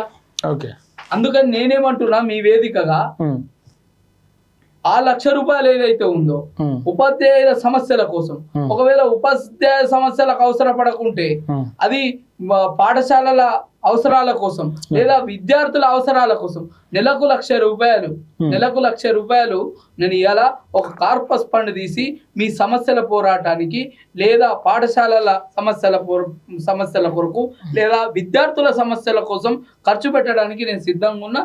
నేను నిస్వార్థంగా పనిచేయాలనుకున్నా. నాకు ప్రోటోకాల్ ఉండదు, నాకు గన్మెన్లు ఉండరు, నాకేం ఇంకా హంగులు ఆర్భాటాలు ఏమి ఉన్నాయి. అప్పుడు ఎట్లున్నానో ఇప్పుడు చాలా మంది కొన్ని సిద్ధాంతాలు పాటించే పార్టీలలో ఉంటారు. చాలా మంది అంటే మేము సిద్ధాంతాన్ని పాటిస్తున్నాం, ఎప్పుడైనా ఒక తీరుండవు. నేను ఆ పార్టీలలో సిద్ధాంతాలు నేర్చుకున్నాను కాదు, నా ఇంటి నుంచి, నా గురువుల నుంచి, సమాజం నుంచి నేర్చుకుని ఇలా ఎట్లుండాలో అన్నది నాకు తెలుసు, ఎట్లా సేవ చేయాలన్నది కూడా నాకు తెలుసు. ఓకేనా? 26,000 మంది ఉన్నారు టీచర్లు. దాదాపు ఎంతమందిని కలిసిన ఇప్పుడు దాకా? నేను ఇప్పటి వరకు ప్రతిసారి అంటే కాంట్రాక్ట్ ఉద్యోగుల క్రమబద్ధీకరణ కేసు మొదలైనప్పటికీ అనేక మంది టీచర్లని, అనేక మంది లెక్చరర్లని యథావిధిగా కలుస్తూనే ఉన్నా. ఇవాళ కొత్త కలిసేది కాదు వాళ్ళని. వాళ్ళు అనుకుంటారు ఇవాళ ఎలక్షన్ వచ్చిందంటే కలవాలనుకుంటారు. నేను ఎలక్షన్ వస్తే కలవాలనుకున్నాను కదా, ఎలక్షన్ రాకముందే వాళ్ళని కలిసి ఉన్నా. వాళ్ళందరూ మద్దతు చేస్తేనే నేను నీడి ఉన్నా. ఎంతమంది ఉన్నారు దాదాపు మీ సంఘంలో? ఎంతమంది ఉన్నారు మా సంఘంలో? మొత్తం వాళ్ళంతా 26,000 మందిలో 26,000 మంది నా వెనుకనే ఉండరు అని భావిస్తున్నా నేను. వాళ్ళ ఆత్మసాక్షి కూడా తెలుసు. ఇలా నర్సిరెడ్డి గారికి తెలుసు, ఇది మన సర్వోత్తమ్ రెడ్డి గారికి తెలుసు, ఇలా శ్రీపాల్ రెడ్డి గారికి తెలుసు, పూల రవీందర్కి తెలుసు, అందరికి తెలుసు మన సామర్థ్యం ఏంది, మనం చేసే పనిదానం ఏంది. అయిపోయిందో వాళ్ళ కొనే ప్రయత్నం ఏం చేయలేరా వాళ్ళు చేపల మార్కెట్ అని ఫోన్ చేయలే, వాళ్ళు ఎవరు ఫోన్ చేయలే. శంకర్ అనేటువంటి కొనడానికి అట్లా కొనాలనుకుంటే ఇలా నేను నెంబర్ ఆఫ్ కేసులు వేసిన గత ప్రభుత్వం మీద, వారసత్వ ఉద్యోగాలను ఆపిన, ఎలక్ట్రిసిటీ బోర్డులో ఉద్యోగాలను ఆపిన, కళాకారులలో రిజర్వేషన్ పాటించకపోతే ఆపిన, కళాకారులు రెగ్యులరైజేషన్ ఆపిన, వర్టికల్ హారిజెంటల్ ఆపిన, మహిళా 100% మహిళా రిజర్వేషన్ అమలైతే ఆపిన, టిఎస్పిఎస్సి నేర్పించిన, ఆ మంత్రివర్గాన్ని వేయించిన, 2018లో మంత్రివర్గం వేయకపోతే మంత్రివర్గాన్ని వేయించిన, ప్రజాధనం వృధా చేసి ఎర్ర మంజీలు కూలగొట్టకపోతే ఎర్ర మంజీలు కూలగొట్టద్దని కేసేసిన. కేసీఆర్ ఓడిపోయిన తర్వాత శంకర్ ఎందుకు సైలెంట్ అయినా ఏం చెప్తావు? ఎందుకు సైలెంట్ అయినా అనుకుంటారు, సైలెంట్ అయినా కనిపిస్తలే, గతంలో కనిపించినట్టు కనిపిస్తలే. గాలి సుడిగాలి వచ్చే ముందు వాతావరణం స్తబ్దంగా ఉంటదంట, స్తబ్దంగా ఉంటది. సుడిగాలి వచ్చిన తర్వాత అన్ని కొట్టుకుపోతాయి, అట్లనే కొట్టుకుపోతాయి. రేపు ఎక్కడ నేను ఆగలే అనుకుంటారు. కొంత అంటే పోరాటం చేసి చేసి చేసి కొంత ఒక స్టెప్ బ్యాక్ తీసుకున్నా. గులేపుడు గానీ 4 అడుగులు ముందేసే, ఒక అడుగు ముందేసేటప్పుడు 4 అడుగులు వెనకకేస్తుందట. అట్లా ఒక 4 అడుగులు వెనకకేసినా తప్ప నేను ఎక్కడ ఆగలే. నా పిటిషన్లన్నీ రెడీ అయి ఉన్నాయి. ఇప్పుడు చెప్తున్నా కదా, ఇలా ప్రతిదీ ఇలా ప్రభుత్వం చేయలేని పనిని కోర్టు ద్వారా పని చేయించిన. నాకు అంటే సామాజిక సమస్యల పట్ల సరసాని సత్యం రెడ్డి అనే రూపంలో ఒక దేవుడు లాంటి, ఒక దేవుడు రూపంలో ఒక అడ్వకేట్ దొరికింది నాకు. ఆయన లాంటి అడ్వకేట్లు ఇంకా వేరే ఉన్నారు, కానీ ఆయన ప్రధానంగా దొరికింది కాబట్టి ఈ సమస్యలను అధిగమించగలిగిన, ఈ సమస్యలన్నీ కొట్లాడగలిగిన. ఎలా అందుకనే ఈ రోజు కాదు రేపటికైనా ప్రభుత్వం స్పందించకపోతే ఇలా కోర్టు ముంగట వీళ్ళని నిలబెట్టి వీళ్ళ తోటి పని చేపిస్తా నేను. ఇప్పుడు ఎన్నికల బ్యాలెట్ లో ఏ సీరియల్ నెంబర్ వచ్చిందనా? నా సీరియల్ నెంబర్ 12 వచ్చింది. 12 శంకర్ అనేది ఒకటే పేరు ఉంది, వేరే లేదు. ఆ ఫోటో ఉంటది పక్కకి, శంకర్ అనే ఒకటే పేరు ఉంది. కాబట్టి 12వ నెంబర్ ఏదైతే ఉందో గుర్తు మీద ఎవరైతే మీరందరూ సమాజం మంచిగా కావాలి, పాఠశాల విద్య, కళాశాల విద్య, టెక్నికల్ ఎడ్యుకేషన్ ఇవన్నీ బాగుపడాలంటే ఇలా నాలంటోని గెలిపిస్తే నాకు విద్యార్థి సమస్య తెలుసు, నిరుద్యోగి సమస్య తెలుసు, ఇటు ఉపాధ్యాయుని సమస్య తెలుసు. ఇన్ని సమస్యల పట్ల అవగాహన ఉన్నది కాబట్టి సమర్థవంతంగా చేయగలుగుతా. వాళ్ళు ఓన్లీ ఉపాధ్యాయుల సమస్యలే తెలుసు, నాకు ఈ ముగ్గురి సమస్యలు తెలుసు. ఈ ముగ్గురితో మిళితమైన ఇది ఏదైతే ఉందో ఈ సమస్యలని సాల్వ్ చేయడం పెద్ద నాకు కష్టమేం కాదు. ఇలా గవర్నమెంట్ అంత పెద్ద 10 ఏళ్ళు ఇలా ఉద్యమ నేత అన్న 10 ఏళ్ళు పరిపాలించిన ఆ నేతనే తీర్చగలిగినలో నేను ఉడతా భక్తి సాయంగా నేను ఒక వ్యక్తిని. అట్లాంటిది మీ సమస్యలు అంత పెద్ద ముఖ్యమంత్రి సమస్యనే తీర్చినాం. మరి ఏదైనా పార్టీ టికెట్ ఇచ్చే ప్రయత్నం చేయలేదన్నా? ఇండిపెండెంట్ అవుతా ఉన్నారా? నేను ఇప్పుడు ఏ పార్టీ దగ్గరికి పోయి అడగాలి? ఏ పార్టీలో రాలేరా? మరి పార్టీలకు చిత్తశుద్ధి ఉంటే, పార్టీలకు ప్రజలకు మంచి చేయాలని ఉంటే, ఒక నిస్వార్థపరుడు, ఒక నిజాయితీ గల్లోడు, మొండిగా పనిచేసేటోడు, ప్రజల కోసమే పనిచేసేటోడు, ఈయన మంచోడు అని పార్టీ టికెట్ ఇవ్వడానికి రావాలి. నేను పోయి పార్టీలకు దగ్గర పోయి రిప్రజెంటేషన్స్ పెట్టుకోవడం ఏంది? ఇంకా ఆ మాత్రం దానికి నేను పోయి పార్టీలో ఏరిపోయింది బెటర్ కదా, ఆ మాత్రం దానికి. సో కాబట్టి నేను ఎప్పుడు ఏ పార్టీని అప్రోచ్ కాలే, నాకు సీట్ ఇవ్వండి అని ఏ పార్టీని అప్రోచ్ కాలే. ఓకేనా? టీచర్స్ ఎన్నికల్లో కూడా డబ్బు ప్రధానం చూపిస్తా ఉంది కదా, మరి నీ దగ్గర ఏముంది ఖర్చు పెట్టి? గతంలో గ్రాడ్యుయేట్ ఎమ్మెల్సీలో జీవన్ రెడ్డి కూడా నిలబడ్డాడు. ఏం పైసలు పెట్టిండు? పైసలు ఏం పెట్టలే. పైసలు పెట్టకుండా మాకు కొట్లాడేటోడు, ప్రభుత్వం మీద ప్రతిపక్షంలా కొట్లాడేటోడు కావాలని గెలిపించిన. అంతకు ముందు ఎన్ రామచంద్రరావు గారిని గెలిపించిండు. ఆయన దగ్గర ఏం డబ్బులు పెట్టిండు? డబ్బులు పెడితే గెలిపించినమా? మా సమస్యల పట్ల సానుకూల దృక్పథం ఉంటది, మా సమస్యల కోసం. ఈసారి అట్లనే ఉండబోతుందా టీచర్ ఎన్నికల్లో? నేను అనుకుంటున్నా. ఇలా అట్లా లేని పరిస్థితిని క్రియేట్ చేసిండ్రు. మీ మాట వాస్తవం అది. ఇలా నేను చెప్పిన కదా ఇవ్వరు దాకా నేను ఇలా వాళ్ళు టీచర్లు గారు, సారీ వాళ్ళు ఇలా టీచరు నేతలు గారు, వాళ్ళు రాజకీయ పార్టీ నేతలు. వాళ్ళకు మద్యం వ్యాపారం చేయడం తెలుసు, రియల్ ఎస్టేట్ తెలుసు, ఫైనాన్సులు నడపడం తెలుసు, పార్టీలు లాబీలు చేసుడు తెలుసు, తర్వాత చిట్టీలు చేసుడు తెలుసు వాళ్ళకి. కానీ అట్లా ఖద్దరు బట్టలు వేసుకొని అంటే హుందాగా ఉన్న వ్యక్తులనే కోరుకుంటారు కదా సమాజం కూడా. సమాజం కోరుకుంటుంది. యువతలో చాలా మార్పు వచ్చింది ఇప్పుడు. ఓకే. ఒకప్పుడు లాగా లేదు. డబ్బులు ఇచ్చేవారిని తీసుకుంటారు, ఓటు మాత్రం వేయాల్సిన వాళ్ళకి ఇస్తుండ్రు. చూసారా మీరు ఉప ఎన్నికలన్నీ గమనించారు కదా మీరు అవన్నీ. ఇప్పుడు కూడా ఇదే మార్పు జరుగుతుందని ఆశిస్తున్నా. నాలాంటి గెలిపిస్తే నాకు ఒక అవకాశం ఇచ్చినట్టు. ఇలా నేను ఒక ఉద్యోగం లాగానే భావిస్తున్నా, రాజకీయ పదవి లాగా భావిస్తలేను. ఇలా నేను నీ సర్వెంట్ అని ఎందుకంటున్నా, 6 ఏళ్ల కాలానికి నాకు ఒక ఉద్యోగం ఇస్తున్నవి. నాకు ప్రభుత్వంలో ఇవ్వలేని ఉద్యోగము మీరు ఇస్తుండ్రు. ఇవాళ మేము గురువులుగా నాకు ఇస్తుండ్రు. ఇస్తే అది నేను మీకోసం ఉపయోగిస్తా, నా కోసం ఉపయోగించలేను. ప్రతిరోజు చాలా మంది ఏమనుకుంటారంటే రాజకీయ పార్టీలకు అంటే చాలా మంది ఉద్యోగులు టైం టు టైం పోతారు. కొన్ని డిపార్ట్మెంట్లలో టైం టు టైం ఉంటది, కొన్ని డిపార్ట్మెంట్లలో 24 hours డ్యూటీ ఉంటది. అట్లనే రాజకీయ నాయకుడి కూడా 24 hours డ్యూటీ, 24 hours. సో ఆ డ్యూటీ చేయడానికి నేను సిద్ధంగా ఉన్నా. 24 hours డ్యూటీ చేయడానికి, ఏదో నిర్ణీత కాలానికి డ్యూటీ చేసే పోస్ట్ నేను కోరుకోలేదు. సో కాబట్టి నా సేవలు అందించడానికి నేను రెడీ ఉన్నా. కాబట్టి మీరు నాకు ఆ అవకాశాన్ని ఇవ్వమని రిక్వెస్ట్ చేస్తున్నాను. ఓకే, మీరేమంటారు సార్? మరి అన్న మాట్లాడుతూ ఉంటారు కదా, నిజంగా మీ సమస్యలు అనేకం ఉన్నాయి. వాస్తవానికి రోడ్డెక్కి బలంగా కొట్లాడలేరు, ఎందుకంటే వైలెన్స్ చేయలేరు టీచర్లు. వాళ్ళ సమస్యలను చెప్పుకోవడమే తప్ప బలమైన పోరాటం ఏదో ఉద్యమం చేసేంత కూడా టీచర్లకు లేదు. ఎందుకంటే పొద్దున్న లేస్తే స్కూలు, మళ్ళీ ఇంటికి వచ్చి పేపర్లు రేపటి కోసం ప్రాక్టీస్ ఇదంతా ఉంటుంది. వీళ్ళ తరపున ఈ వ్యక్తి కావచ్చు, ఎట్లాంటి వ్యక్తి అయితే బాగుంటుందని చెప్పేసి మీ టీచర్లు భావిస్తూ ఉన్నారు. అంటే అనేక మంది టీచర్లతో మీరు చర్చించి ఉంటారు మీ సమస్యల పైన, ఈయన అయితే పర్ఫెక్ట్ అని చెప్పేసి అనుకుంటూ ఉంటారు కదా. మీకు అట్లా కొట్లాడే సత్తా శంకరన్నలో కనిపించిందా? ఎప్పుడు కనిపించింది అది? మీరు చెప్పినట్టు ఉపాధ్యాయులు రోడ్ల మీదకి వచ్చేసి గొడవలు చేసి వైలెన్స్ చేయలేకపోవచ్చు, ధర్నాలు లాంటివి చేయలేకపోవచ్చు, కానీ ప్రభుత్వాలను మార్చగలిగేటటువంటి శక్తి ఉపాధ్యాయులకు ఈ రోజు కూడా ఉన్నది. చూసినారు కూడా. ఇప్పుడు మీరు జరిగినటువంటి ఎలక్షన్లలో మీరు చూస్తే కాంగ్రెస్ పార్టీకి బీఆర్ఎస్ పార్టీకి మధ్యలో ఉన్నటువంటి తేడా 2.04%, 2.5% కూడా లేదు. ఆ 2.5% ఎవరు అనేటటువంటిది ఒక్కసారి మీరు తీసుకుని ఉంటే నిరుద్యోగులు, ఉద్యోగులు, ఆ ఉద్యోగులలో కూడా ముఖ్యమైనటువంటి పాత్ర ఉపాధ్యాయులది. ఎందుకంటే ప్రభుత్వాన్ని మార్చగలిగే శక్తి ఉన్నటువంటి ఉపాధ్యాయులు మేధస్సుతో చూపిస్తారు. అట్లా నర్సిరెడ్డి గారు ఇప్పుడు మీరు డబ్బులు అంటున్నారు, ఆ ఎలక్షన్లలో కూడా డబ్బులు జరిగినాయి, ఇవ్వడం జరిగింది. కానీ ఎవరు కూడా వేరే పార్టీలో కోటేయలేదు. కరడు కట్టిన పిఆర్టీ కార్యకర్త కూడా వాళ్ళ ఎమ్మెల్సీలు తప్పు చేశారు అనేసి నర్సిరెడ్డి గారు కోట్లు వేస్తారు. నేనే ఇచ్చాను చాలా మందితో కూడా. ఈ రోజు ఆయన తప్పు చేసి ఆయన అనుకున్నట్టు పని చేయలేకపోయినాడు. ఆయన ఒక పార్టీ కోసమే పనిచేశాడు, పార్టీ సిద్ధాంతాలను తీసుకొని పనిచేశాడు. కాబట్టి ఈ రోజు ఆయన కూడా బుద్ధి చెప్పాల్సినటువంటి అవసరం వస్తుంది, కొన్ని పాట నేర్పాలి ఎవరికైనా అంతే. కాబట్టి శంకర్ కూడా రేపు ఒకవేళ మీరు అన్నారు ఇందాక ఒక రేపు మారితే ఎట్లా అని చెప్పేసి, రేపు శంకర్ని ప్రశ్నించడానికి కూడా ముందరి ప్రశ్న నాదే అవుతుంది ఖచ్చితంగా మారితే.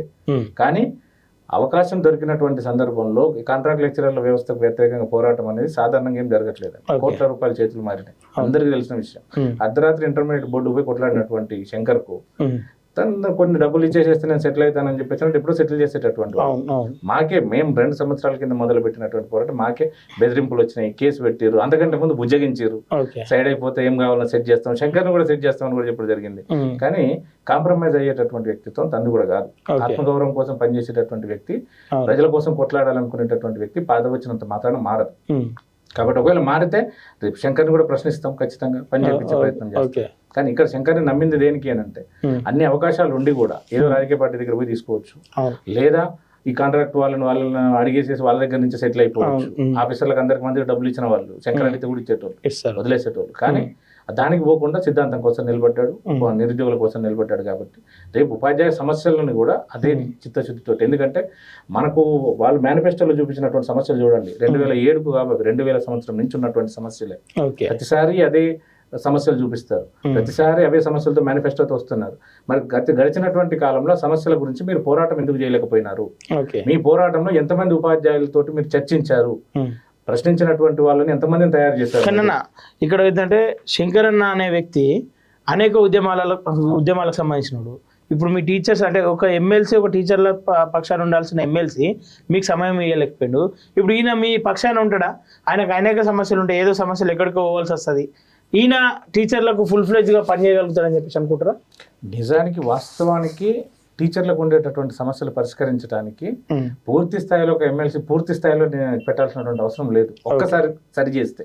ఎందుకంటే ఇవి సంవత్సరాల తరబడి దశాబ్దాల తరబడి పేరుకుపోయిన సమస్యలు ఇవన్నీ. ఇందులో 90% సమస్యలు కేవలం సంఘాలు సృష్టించినటువంటి సమస్యలు. ప్రభుత్వంలోకి వచ్చేటటువంటి వాళ్ళకి సర్వీస్ మ్యాటర్స్ మీద కానివ్వండి, గ్రౌండ్ లెవెల్లో పాఠశాలకు అవసరమైనటువంటి వస్తువుల విషయంలో కానివ్వండి అవగాహన ఉండదు. వాళ్ళు రాజకీయంలో వస్తారు, రాజకీయ పరంగా చూస్తారు. వీళ్ళు ఇచ్చే ప్రతి చోట కూడా తప్పుడు సలహాలు ఇచ్చేసేసి వాళ్ళ చేత తప్పుడు జీవోలు తీపిచ్చి వాటిని కోర్టులోకి వెళ్లేలాగా చేసి, ఇప్పుడు 317 కూడా అలాంటిదే. ఒక సంఘం నేత, పెద్ద సంఘం నేత, ఈ తాజా ఎమ్మెల్సీ గారు ఉన్నటువంటి సంఘం నేత ఖమ్మం నుంచి హైదరాబాద్ సరౌండింగ్ లోకి రాగలిగిండు. ఇంకొక నేత వరంగల్ నుంచి ఇక్కడికి రాగలిగిండు. కానీ తన జిల్లాలో పుట్టి తన జిల్లాలో చదువుకొని పెరిగినటువంటి వాడు తీసి పడేసేస్తే ఎక్కడనో దూరం జిల్లాకి పోయిండు, తన సొంత జిల్లాకి స్థానికేతరుడు అయ్యిండు. ఇవాళ మ్యూచువల్ ట్రాన్స్ఫర్లు అని చెప్పేసానని, తర్వాత స్పౌజ్ ట్రాన్స్ఫర్లు అని పెట్టినటువంటి చోట్లలో మ్యూచువల్ ట్రాన్స్ఫర్ కి ఒకదానికి లక్షల రూపాయలు, 15 లక్షలు, 20 లక్షల రూపాయలు డబ్బు నడుస్తుంది. అంటే సంఘాలు ఏం నడిపిస్తున్నాయి, ఏం తయారు చేస్తున్నారు? సమాజంలో ఉపాధ్యాయునికి ఉండే గౌరవాన్ని పాతాళానికి దొక్కేస్తున్నటువంటి ఘనత ఈ సంఘాలది, ఈ ఎమ్మెల్సీలదే. ఎందుకు ప్రశ్నించలేకపోతున్నారు మీరు? ఇప్పుడు నేను నా జిల్లాలో పుట్టిన ఈ ప్రతి ప్రశ్నకు, వీళ్ళు చూపించిన కాగితంలో చూపించిన ప్రతి ప్రశ్నకు మా దగ్గర సమాధానం ఉంది. మేమేమి అల్లటప్పగా వచ్చి కూర్చొని పరిష్కరించలేదు. లీగాలిటీ అడ్వకేట్లతో చర్చలు జరిపినాము, భారత సీనియర్ సంఘాలు నిజంగా నిబద్ధతతో పనిచేసిన నాయకులతో మాట్లాడున్నాము, ఆ సమస్యలు ఫేస్ చేసిన వాళ్ళతో చూసాము, సృష్టించబడుతున్నటువంటి సమయంలో ఆ వాటి మీద గొంతెత్తిన వాళ్ళతో కూడా మాట్లాడాము. కాబట్టి ప్రతి సమస్యకు పరిష్కారం ఉంది, కానీ పరిష్కరిస్తే వాళ్ళ బతుకుదెరువు లేదు, ఉపాధి పోతుంది అనేటటువంటి ఉద్దేశంతో ఆ సంఘాలు నడుస్తున్నాయి తప్ప సమస్యలు పరిష్కరించాలని చిత్తశుద్ధి ఉంటే అన్ని సంఘాలు ఒక చోట కూర్చోమనండి. ఈ ఎమ్మెల్సీ ఎన్నికలు అయిపోయి ఈ కాలేజీ టీవీ నుంచి అడుగుతున్నాను నేను, అందరూ ఒకే చోట రౌండ్ టేబుల్ లో కూర్చుంటే ఇజ్రాయెల్ సమస్యలు కూడా పరిష్కరించుకుంటారు. ప్రపంచం యుద్ధాలు ఆపుతున్నారు, అది పరిష్కరించలేని సమస్య ఉపాధ్యాయులలో లేదు. ఎందుకంటే ఇక్కడ లోపించింది చిత్తశుద్ధి. కాబట్టి ఒక్క అవకాశం శంకర్కి ఇస్తే మేము చెప్తున్నది. మీరు అంటే ఎన్ని రోజుల నుండి ప్రచారం మొదలు పెట్టారు, ఏమని చెప్తా ఉన్నారు? ప్రచారం అనేటటువంటిది నిజానికి మా దగ్గర కార్లు, మేమందరం కూడా సింగిల్ ఎంప్లాయీలము, కుటుంబంలో ఒకటి ఎంప్లాయీ వచ్చినటువంటి వాళ్ళం, పోరాటం చేస్తున్న వాళ్ళం. శంకర్ లాంటి పరిస్థితులు మా అందరికీ కూడా. శంకర్కి ఉద్యోగం లేదు, మాకు ఉద్యోగం ఉంది, అంతే తేడా. చిత్తశుద్ధితోటి మా ప్రయత్నాలు ఎంతవరకు కూడా సోషల్ మీడియాను వాడుకుంటా ఉన్నాము. ప్రస్తుతానికి మాకు ఆల్రెడీ కలిసి పనిచేసేటటువంటి వాళ్ళు 2-3 వేల మంది మాకు ఆల్రెడీ మా గ్రూప్లలో గత 4-5 సంవత్సరాల నుంచి కూడా మాతో పాటు ఉన్నారు. కాబట్టి మాకు సంబంధించినటువంటి కాలేజీలు, తర్వాత స్కూళ్ళు, ఉపాధ్యాయులు ఎవరైతే ఉన్నారో అందులో పంపించుకోగలుగుతున్నాము. మోడల్ స్కూళ్ళు, కేజీబీవీలలో పంపించుకోగలుగుతా ఉన్నాము. ప్రచారం కూడా ఏమనంటే ఖర్చులు పెట్టి తిరగగలిగే వాళ్ళం కాదు. మేము బండ్లు కట్టుకొని కాన్వాయిలు పెట్టుకొని తిరిగే పరిస్థితిలో మేము లేవు. మేము చేసే ఒకే ఒక ఏంటంటే సిన్సియర్ అప్పీల్ ఏంటి అంటే, మేము కోరుకునేది మార్పు అనేటటువంటిది ఉపాధ్యాయుడు మాత్రమే తీసుకురాగలుగుతాడు సమాజాన్ని. డబ్బులు లేనటువంటి రాజకీయాన్ని మనం చూపిద్దాము. ఆలోచన విధానంలో ఉపాధ్యాయులు ఇప్పటికీ మేధావులే అనేటటువంటిది చూపిద్దాము. నిజాయితీ నిబద్ధత కలిగినటువంటి వాడిని ఉపాధ్యాయులు సమర్థిస్తారనేటటువంటిది మనం నిరూపిద్దాము. కాబట్టి దయచేసి ఉన్నటువంటి వాళ్ళు సంఘాలలో బానిసల్లాగా మాట్లాడకండి.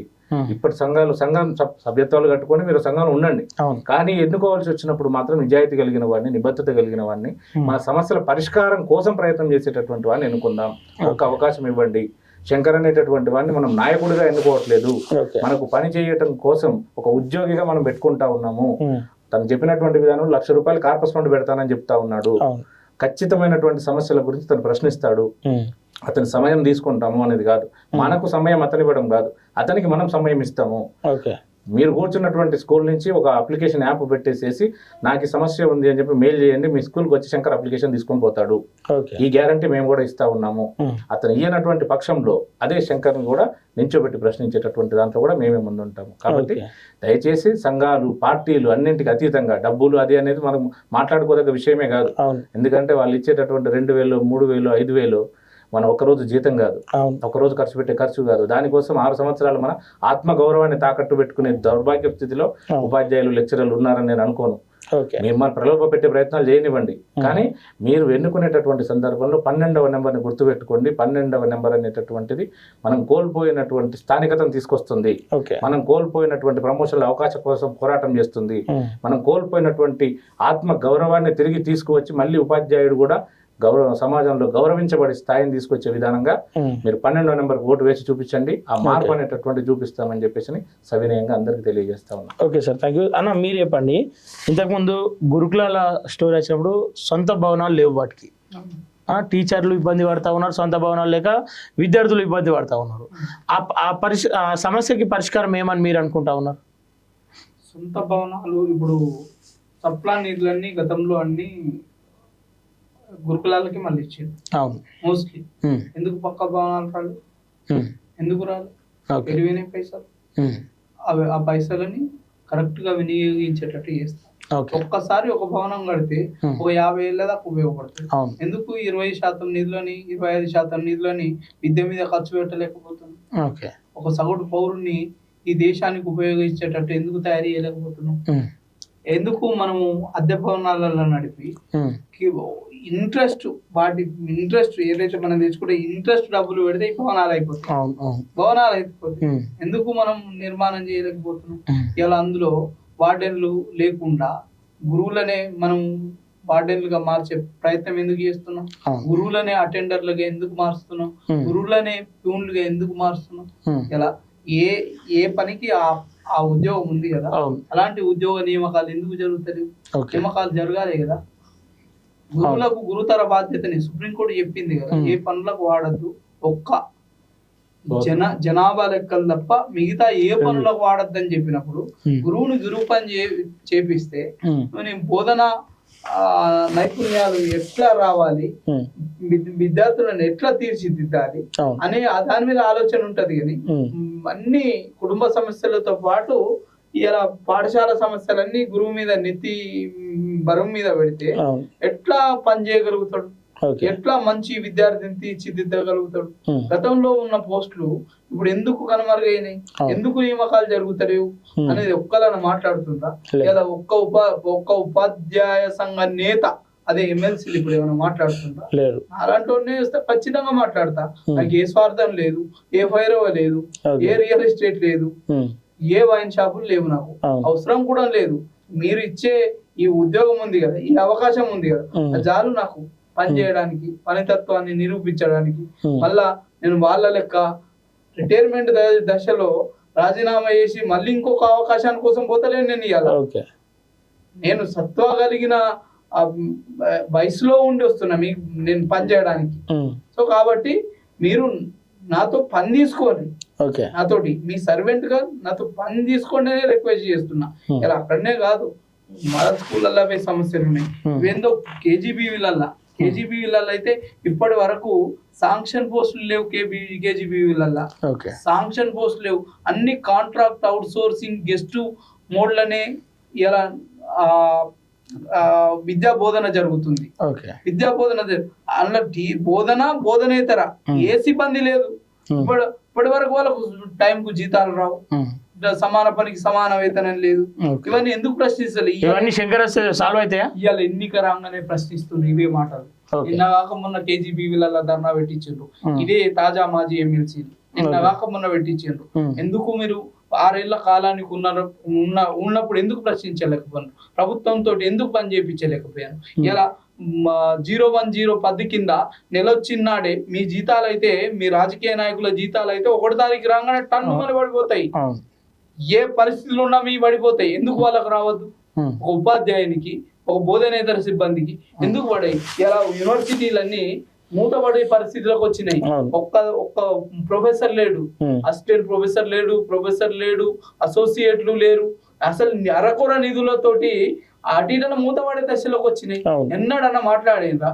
ఎన్నడన్నా మా యూనివర్సిటీలో వీటిపైన శంకర్ ఎప్పుడు మాట్లాడానంటే ఏం చెప్తావు?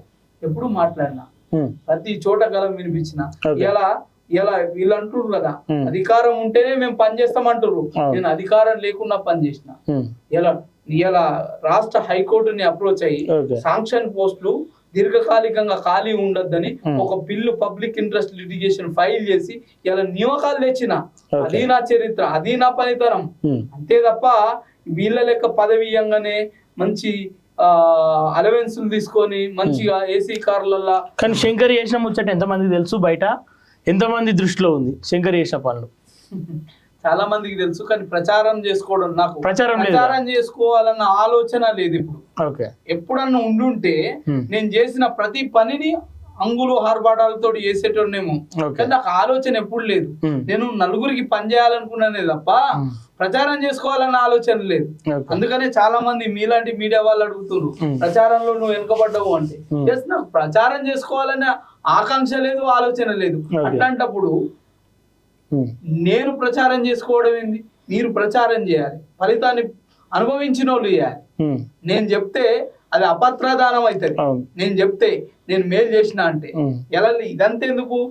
ప్రైవేట్ యూనివర్సిటీలు తీసుకొచ్చారు, వీటితో పాటుగా పోటీగా తీసుకొచ్చి మన స్థానికత 85% లోకల్ ఇక్కడ స్థానికత, కానీ 25% ఇస్తున్నాము అని చట్టం చేస్తే ఆ చట్టానికి ఆమోదం తెలిపిన వీళ్ళు వీళ్ళే కదా. వీళ్ళు తెలిసే తప్పులు చేసిండ్రు కదా. ఇలా 317 జీవో ఇవరిదాకా అన్న చెప్పినట్టు 317 జీవో వచ్చినప్పుడు అది చట్ట రూపం దాల్చినప్పుడు సంతకం పెట్టింది వీళ్ళే కదా. ఇలా 223 జీవో ద్వారా అంటే వాళ్ళు ఎమ్మెల్సీలు అయిన తర్వాత చట్ట రూపం అయినప్పుడు వీళ్ళే కదా సంతకాలు పెట్టింది. అప్గ్రేడేషన్ జీవోలు వచ్చినప్పుడు వీళ్ళు ఒక సైడ్ అప్గ్రేడేషన్ చేయాలంటారు పండిట్లని, ఒక సైడ్ పోయి కేసులు వేపిస్తారు. మీరే సమస్యను సృష్టిస్తారు, మీరే ఆ సమస్యని కోర్టులకు పంపించి కోల్డ్ స్టోరేజ్ లో పెట్టి ఏళ్ల తరబడి ఒక రోజు కొనసాగించి. ఇలా ఇంత బాధాకరమైన విషయం అంటే ఒక్కొక్కరు ఎఫ్ఏసీలు అంతా ఒక ప్రిన్సిపాల్ ఉండడు, ఎఫ్ఏసీ అంతా మొత్తం ఇన్ఛార్జి. ఒక డైరెక్ట్ రిక్రూట్మెంట్ ప్రిన్సిపాల్ ఎందుకు ఉండడు? ఒక ప్రమోషన్ ప్రిన్సిపాల్ ఎందుకు ఉండడు? ఇలా ఎఫ్ఏసీలా నడవాల్సింది. ఇలా కొన్ని కళాశాలలో అయితే కాంట్రాక్టర్లు ప్రిన్సిపాల్, కాంట్రాక్టర్లు ఆ పరిస్థితులు, ఆ దయనీయ పరిస్థితులకు తీసుకొచ్చిండ్రు. శంకర్ కలిసి వీటిలో మార్పు వస్తుందా? బరాబర్ వస్తాయి. ఎందుకంటే ఇలా 5,544 ఉద్యోగాలను రెగ్యులరైజ్ చేసిండ్రు. అందులో 4,000 ఉద్యోగాలు అంటే ఎడ్యుకేషన్ కి సంబంధించిన ఉద్యోగాలు. అందులో జూనియర్ లెక్చరర్లలో 1000 మంది వివిధ రకాల యూనివర్సిటీల నుంచి తీసుకొచ్చిన ఫేక్ సర్టిఫికెట్లు ఉన్నాయి. వాటిని వెలికి తీసిన వాటి మీద సిఐడి కంప్లైంట్ ఇచ్చిన, వాటి మీద సిఐడి పట్టించుకోకపోతే రిట్ పిటిషన్ దాఖలు చేసిన. ఒక మార్గం కాకపోతే ఒక మార్గం ద్వారా పరిష్కార మార్గాన్ని చూపిస్తున్నా. ఇలా ఏదైతే రెగ్యులరైజేషన్ కేసు ఏదైతే ఉందో ఆ కేసుని 2016లో మొదలైతే ఇలా 2024లో జడ్జిమెంట్ వచ్చేలాగా చేసినాం. ఇలా ఫర్దర్ గా రెగ్యులరైజేషన్ ఉండదు అన్నారు. తర్వాత ఏదైతే 5,000 మందిని ప్రొటెక్ట్ చేస్తే ఇలా ఎస్ఎల్పి చేసి ఇలా సుప్రీంకోర్టులో కొట్లాడుతున్నా. ఏ ప్రభుత్వం వాళ్ళ వెనుక ధనబలం ఉంది, జనబలం ఉంది, అధికార బలం ఉంది. అయినా నా వెనుక న్యాయం ఉంది, నా వెనుక న్యాయంగా కొట్లాడే ఉపాధ్యాయులు ఉన్నారు. శంకర్ వెనుక ఎమ్మెల్సీ ఎన్నికల్లో ఇంకెవరు ఉన్నారు అంటే టీచర్స్ పక్కన పెడితే ఇంకెవరు ఉన్నారు అంటే ఏం చెప్తావు? ఈరోజు సమాజం అంతా చూస్తుంది, సబ్బండ సమాజం ఉన్నప్పటికీ వాళ్ళంతా ఓటక్కు లేదు వాళ్ళకి. ఓటక్కు ఉన్న వాళ్ళు ఎవరు? టీచర్లు, గురుకుల ఉపాధ్యాయులు, తర్వాత మోడల్ స్కూల్ ఉపాధ్యాయులు, ఏదైతే జూనియర్ లెక్చరర్లు, డిగ్రీ లెక్చరర్లు, పాలిటెక్నిక్ లెక్చరర్లు, యూనివర్సిటీ ప్రొఫెసర్లు, వీళ్ళంతా నా వెనక ఉన్నారు. ఇలా వాళ్ళు ప్రోత్సహిస్తేనే కదా నేను వచ్చిన. నా కోరిక మేరకు ఇది రాలే, నా రాజకీయ ఆకాంక్ష కొరకు నేను రాలే. నేను వచ్చింది వాళ్ళ కోరిక మేరకు. మా సమస్యలకు కూడా, మా సమస్యల పట్ల నువ్వు కొట్లాడడానికి నీ దగ్గర సత్వం ఉంది, నీ దగ్గర పోరాట స్ఫూర్తి ఉంది, మొండితనం ఉంది. ఇన్ని కొట్లాడినావు, మా సమస్యలు కూడా కొట్లాడు. నీకు అడ్వాంటేజ్ ఉంటది. మేము ఇక్కడ 26,000 27,000 మంది ఉన్నాం, అక్కడ నీకు 4 లక్షల మంది ఉన్నారు. సో కాబట్టి 4 లక్షల కంటే ఇక్కడికి రా, మంచి అవకాశం వస్తుంది, మా కోసం పనిచేసే పట్టమని అడిగారు. కాబట్టి తప్పకుండా వీళ్ళ సమస్యలు పెద్ద సమస్యలు కావు. వీళ్ళ సమస్యలు ఒకసారి తీరిస్తే 10 ఏళ్ళు 5 ఏళ్ల వరకు తీర్చలేని సమస్య, ఇది తీర్చడానికి అవసరం లేని సమస్యలు. ఇవన్నీ పెండింగ్ లో పెట్టిన సమస్యలు కదా. అలా అన్ని పెద్ద సమస్యలు కాదు, ప్రభుత్వం తీర్చలేని సమస్యలు కాదు. కాబట్టి ఇవన్నీ ఉపాధ్యాయుల సమస్యలు అయితే చిన్న చిన్న సమస్యలుగానే మనం గుర్తించాలి. ఇవన్నీ చిన్న సమస్య నుంచి పెద్ద సమస్య వరకు ఏ సమస్య అయినా సమస్యనే. ఇలా చాలా మంది మేనిఫెస్టోలో పెట్టుకొని గివ్వే చేస్తా, గివ్వే నా సమస్యలు అంటారు. అవి కాదు, ఏ సమస్య అయినా చిన్న సమస్య నుంచి పెద్ద సమస్య వరకు అది మన డిమాండ్స్ గా పెట్టినా పెట్టకుండా ప్రతి సమస్యనే. ఆ ప్రతి సమస్య పట్ల సానుకూల దృక్పథంతో ఉండాలి. ఆ సమస్య నెరవేర్చి మనం ఒకసారి నెరవేర్స్తే ఇంకో 10-15 ఏళ్ళ దాకా సమస్య ఉండకుండా చేసి పెట్టాలనేది నా ఉద్దేశం. మీరేమంటారు? ఇప్పుడు వచ్చినటువంటిది మేనిఫెస్టోలో పెట్టిన అన్ని సమస్యల పరిష్కారాలు కూడా అవును. ఒక్క ఎంఈఓ లేడు, రెగ్యులర్ ఎంఈఓ ఒక్కరు కూడా ఇంతవరకు లేరు. మొత్తం అందరూ కూడా ఎఫ్ఏసీలే. ఆ ఎఫ్ఏసీ ఎంఈఓ అయినటువంటి వ్యక్తి ఒక స్కూల్కి హెచ్ఎం. ఆయన ఇటు ఎంఈఓ బాధ్యతలు చేయలేడు, అటు హెచ్ఎం బాధ్యతలు పూర్తిగా చేయలేకపోతున్నాడు. ఓ రకంగా అటు స్కూల్కు అన్యాయం జరుగుతుంది, ఇటు ఎంఈఓకి అన్యాయం జరుగుతుంది. కాబట్టి ఎక్కడ కూడా ప్రమోషన్స్ అనేటటువంటి సర్వీస్ మ్యాటర్స్ అనేటటువంటి కూడా తెస్తామని 30 సంవత్సరాలకి సర్వీస్ మ్యాటర్ తెస్తామని చెప్తున్నారు. గవర్నమెంట్ మారగానే కొత్త జీవో తీసుకొస్తున్నారు. మళ్ళీ అది కోల్డ్ స్టోరేజ్ కోర్టుకు పోతుంది, మళ్ళీ కోల్డ్ స్టోరేజ్లో పెడతారు. సమస్యల పరిష్కారం అనేటటువంటి చేయాలని అనుకుంటే తక్కువ డబ్బులు దేని ఏంటంటే ఫైనాన్స్ తో ముడిపడినటువంటి సమస్య కాదు ఇది. ఇప్పుడు కాళేశ్వరం లాంటి ఒక ప్రాజెక్ట్ కట్టాలంటే 1,00,00,000 కోట్లు 1,40,000 కోట్లు ఖర్చు పెట్టగలిగింది. అందులో నుంచి దాని వడ్డీ కట్టగలిగే ఒక సంవత్సరం పెట్టుబడి కనుక దీని మీద పెట్టగలిగితే విద్యారంగ సమస్యలు అన్ని పరిష్కారం అవుతాయి. ఈ రోజు ఊడ్చే వాళ్ళు లేరు, బెల్లు కొట్టే వాళ్ళు లేరు, ఆడపిల్లలకు ఎక్కడ టాయిలెట్స్ లేవు. అటువంటి సమస్యల గురించి ఎమ్మెల్సీలు ఏ రోజు ప్రశ్నించడం లేదు. మొన్నటి వరకు ఏంటంటే మన ప్రమోషన్లు ఇచ్చేటంత వరకు అయితే ప్రతి స్కూల్లో కూడా దాదాపు 30% ఖాళీలు. సార్ ఈ సమస్యలన్నిటికీ ఇప్పుడన్నా టీచర్లు ఒక చర్మగీతం పాడే ప్రయత్నం చేస్తారు. చర్మగీతం పాడే ప్రయత్నం చేయాలి అని అంటే మళ్ళీ అదే నాయకులను ఎన్నుకొని మళ్ళీ అదే పార్టీల వెనకాల తిరుక్కుంటూ మళ్ళీ వాళ్ళు చేసేటటువంటి రాజకీయాలు చూడాల్సి వస్తుంది. కాబట్టి మార్పు మీరు తీసుకురండి, మీ ఓటు ద్వారా మీరు మార్పును కోరుకోండి. ఆ మార్పును చేసేటటువంటి ప్రయత్నం ఖచ్చితంగా చేద్దాము. ఒకవేళ ప్రభుత్వం సహకరించకపోతే దాన్ని ఆందోళన రూపంలో తీసుకువెళ్ళగలిగేటటువంటి తత్వం శంకర్లో ఉన్నది. కాబట్టి నిలబడి పోరాటం చేద్దాము, మన హక్కులు సాధించుకుందాము, ప్రభుత్వ విద్యారంగాన్ని కాపాడుకుందాము. ఏ రంగం నుంచి అయితే మనం వచ్చినామో ఆ రంగాన్ని 10 కాలాల పాటు కాపాడుకోవాల్సిన బాధ్యత మనందరి మీద ఉన్నది. కాబట్టి నైతికంగా డబ్బులకు దేనికి పోకుండా నమ్మి 12వ నెంబర్కి ఓటు వేసి మీ హక్కులు మన హక్కులు మనం సాధించుకుంటూ అది పని చేయించుకుందాం, ఒక వ్యక్తి ద్వారా చేయించుకుందాం. మనకు ఆర్డర్లు వేసేటటువంటి ఎమ్మెల్సీలు కాదు, మనం చెప్తే చేసేటటువంటి ఎమ్మెల్సీని మనం ఎన్నుకునే ప్రయత్నం చేద్దాం. ఓకే ఓకే అన్న చివరిగా నీ మేనిఫెస్టో ఏముంది అసలు? నా మేనిఫెస్టో ఇవాళ దాకా చెప్పిన విషయాలు ఏవైతే ఉన్నాయో ప్రధానమైన డిమాండ్ ఏదైతే కాంట్రాక్ట్ ఉద్యోగుల క్రమబద్ధీకరణ, డైరెక్ట్ రిక్రూట్మెంట్ ఏదైతే అన్ఎంప్లాయిడ్ యూత్ కి డైరెక్ట్ రిక్రూట్మెంట్ రావడము, 223 జీవో ఏదైతే ఉందో దాన్ని రద్దు చేసి ఏదైతే 302 జీవోని మనము ఇంప్లిమెంటేషన్ చేసి ఉపాధ్యాయులకు లెక్చరర్ గా ప్రమోషన్ తెప్పివ్వడం, ఏదైతే ఈహెచ్ఎస్ కార్డు ఏదైతే ఉందో ఆ కార్డుని కార్పొరేట్ హాస్పిటళ్లలో చెల్లుబాటు అయ్యేలాగా చేయడం, 317 జీవో ద్వారా ఎవరైతే స్థానికతను కోల్పోయినరో, ఎవరైతే లోకల్ నాన్ లోకల్ అయిండో, ఎవరైతే ఇప్పుడు హైదరాబాదుకే నాన్ లోకల్ అయిన వాళ్ళు ఉన్నారు చాలా మంది, అలాంటి 317 జీవోని అటు విద్యార్థులకు, నిరుద్యోగులకు, ఉపాధ్యాయులకు అందరికీ ఇబ్బంది కలుగుతుంది. కాబట్టి దాన్ని రద్దు చేయించడము. అయితే ఏదైతే మౌలిక వసతులు పాఠశాలల్లో, కళాశాలల్లో, టెక్నికల్ ఎడ్యుకేషన్ లో మౌలిక వసతులు లేవో అవన్నీ సమకూర్చడానికి కృషి చేయడము. తర్వాత గురుకులాలలో 010 ట్రెజరీ పద్దు ఏదైతే ఉందో పద్దు కింద 1 తారీఖు నాడు జీతాలు ఇప్పించడము, ఏదైతే కాంట్రాక్ట్ అవుట్ సోర్సింగ్ గెస్ట్ ఇతరత్ర ఫ్యాకల్టీలు పనిచేస్తున్నారో వాళ్ళకి సమాన పనికి సమాన వేతనం ఇప్పించడము, ప్రైవేట్ పాఠశాలల్లో పనిచేస్తున్న ఉపాధ్యాయులకు గవర్నమెంట్ ఉపాధ్యాయులతో సమానంగా జీతాలు ఇప్పివ్వడము, ఏదైతే పాఠశాలలు ఓపెన్ చేసి శాంక్షన్ పోస్టులు లేవో ఆ శాంక్షన్ పోస్టులను ఇప్పించి శాశ్వత ప్రాతిపదికన శాంక్షన్ పోస్టులు ఇప్పివ్వడము, ఉపాధ్యాయుల పరిభారం పెరగకుండా బోధనేతర సిబ్బంది నియామకాలు చేపట్టేలా చూడడం. తర్వాత ఏదైతే పాఠశాలల్లో మౌలిక వసతుల్లో భాగమైన చిన్న సమస్యలు మారుతున్న పరిస్థితులకు అనుగుణంగా ఇలా సిలబస్ ప్రైవేటు విద్యా వ్యవస్థకు తీటుగా మారుతున్న పరిస్థితులకు అనుగుణంగా సిలబస్ ఇది ఇంటర్నేషనల్ లెవెల్లో మార్చడానికి ప్రయత్నం చేయడము. ప్రభుత్వ పాఠశాలలో కార్పొరేట్ పాఠశాలలో ఉన్న వాళ్ళు నిగలరిస్తారా నేను? ఇవన్నీ నువ్వు మేనిఫెస్టోలో పెట్టుకుంటే కార్పొరేటర్లు ఉంటారు అనేక మంది. నా దాటికి కార్పొరేట్ ఉంటుందా? ఓకే, కరోనా వచ్చి బతికిపోయింది కార్పొరేట్ వ్యవస్థ. కరోనా రాకపోయి ఉంటే ఇలా ఎమ్మెల్సీ ఇస్తే చేసేది కాదు. ఎమ్మెల్సీ ఇవ్వకున్నా నాకు సెంటర్ ఫర్, అందుకనే సేవా దృక్పథంతో సేవ చేయాలని సెంటర్ ఫర్ బెటర్ సొసైటీ అనే ఒక సొసైటీని ఓపెన్ చేసిన.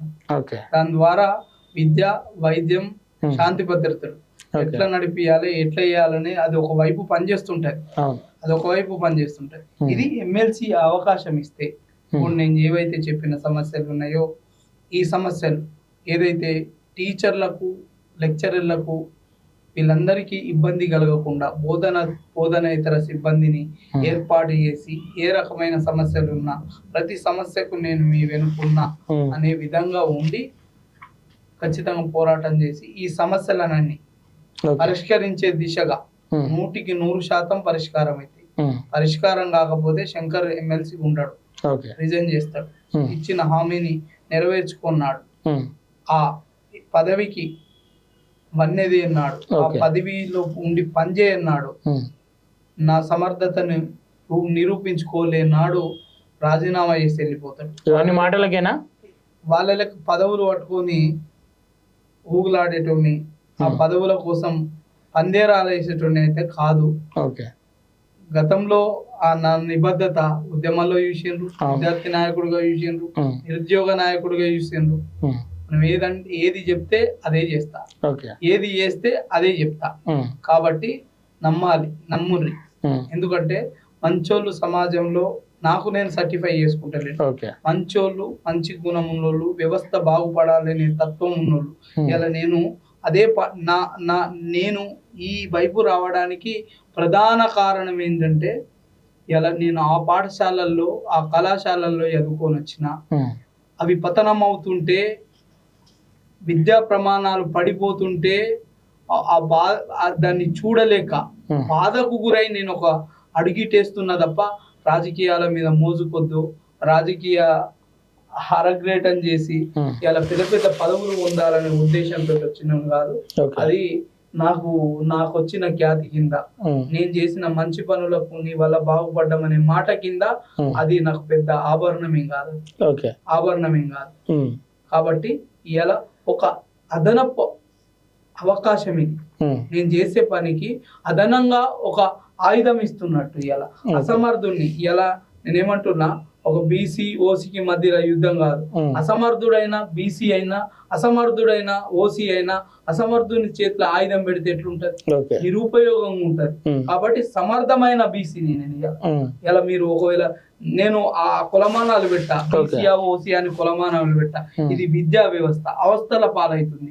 ఆ అవస్థను అధిగమించడానికి, ప్రమాణాలు పెంపొందించడానికి కోసము నా ఆలోచన దృక్పథంతో వస్తున్నా. ఒకవేళ మీకు అట్లాంటి యాటిట్యూడ్ ఉన్నప్పుడు నేను కూడా ఒక బీసీని, సమర్థంగా పనిచేయగల, సమర్థంగా ప్రశ్నించగల బీసీని. కాబట్టి అట్లా బీసీ అనుకున్న నాడు నేనున్నా, మీరు ఓట్లేయండి. ఎలా ఆ భావన లేకుండా విద్యా వ్యవస్థ అని చెప్తా, అవస్థల పాలు కానీ విద్యా వ్యవస్థని తయారు చేస్తా అని మీ వేదికగా ప్రతి ఒక్కరికి పేరు పేరున విజ్ఞప్తి చేస్తున్నా.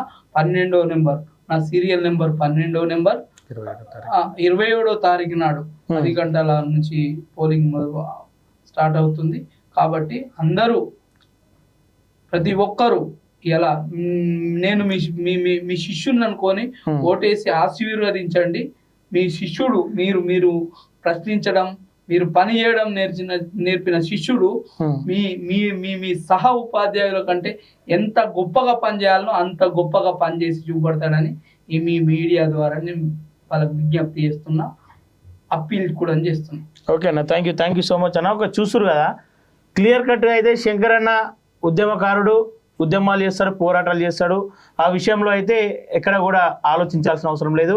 ఎమ్మెల్సీ బరిలో అయితే నిలిచి ఉంటుడు, 0 బడ్జెట్తో అయితే ముందుకెళ్ళే ప్రయత్నం చేస్తూ ఉన్నాడు. కాబట్టి ఒక టీచర్లు కూడా అంటే వాళ్ళకి చెప్పాల్సిన అవసరం లేదు, కానీ చెప్పాల్సిన అవసరం ఈ సమయంలో ఉంది.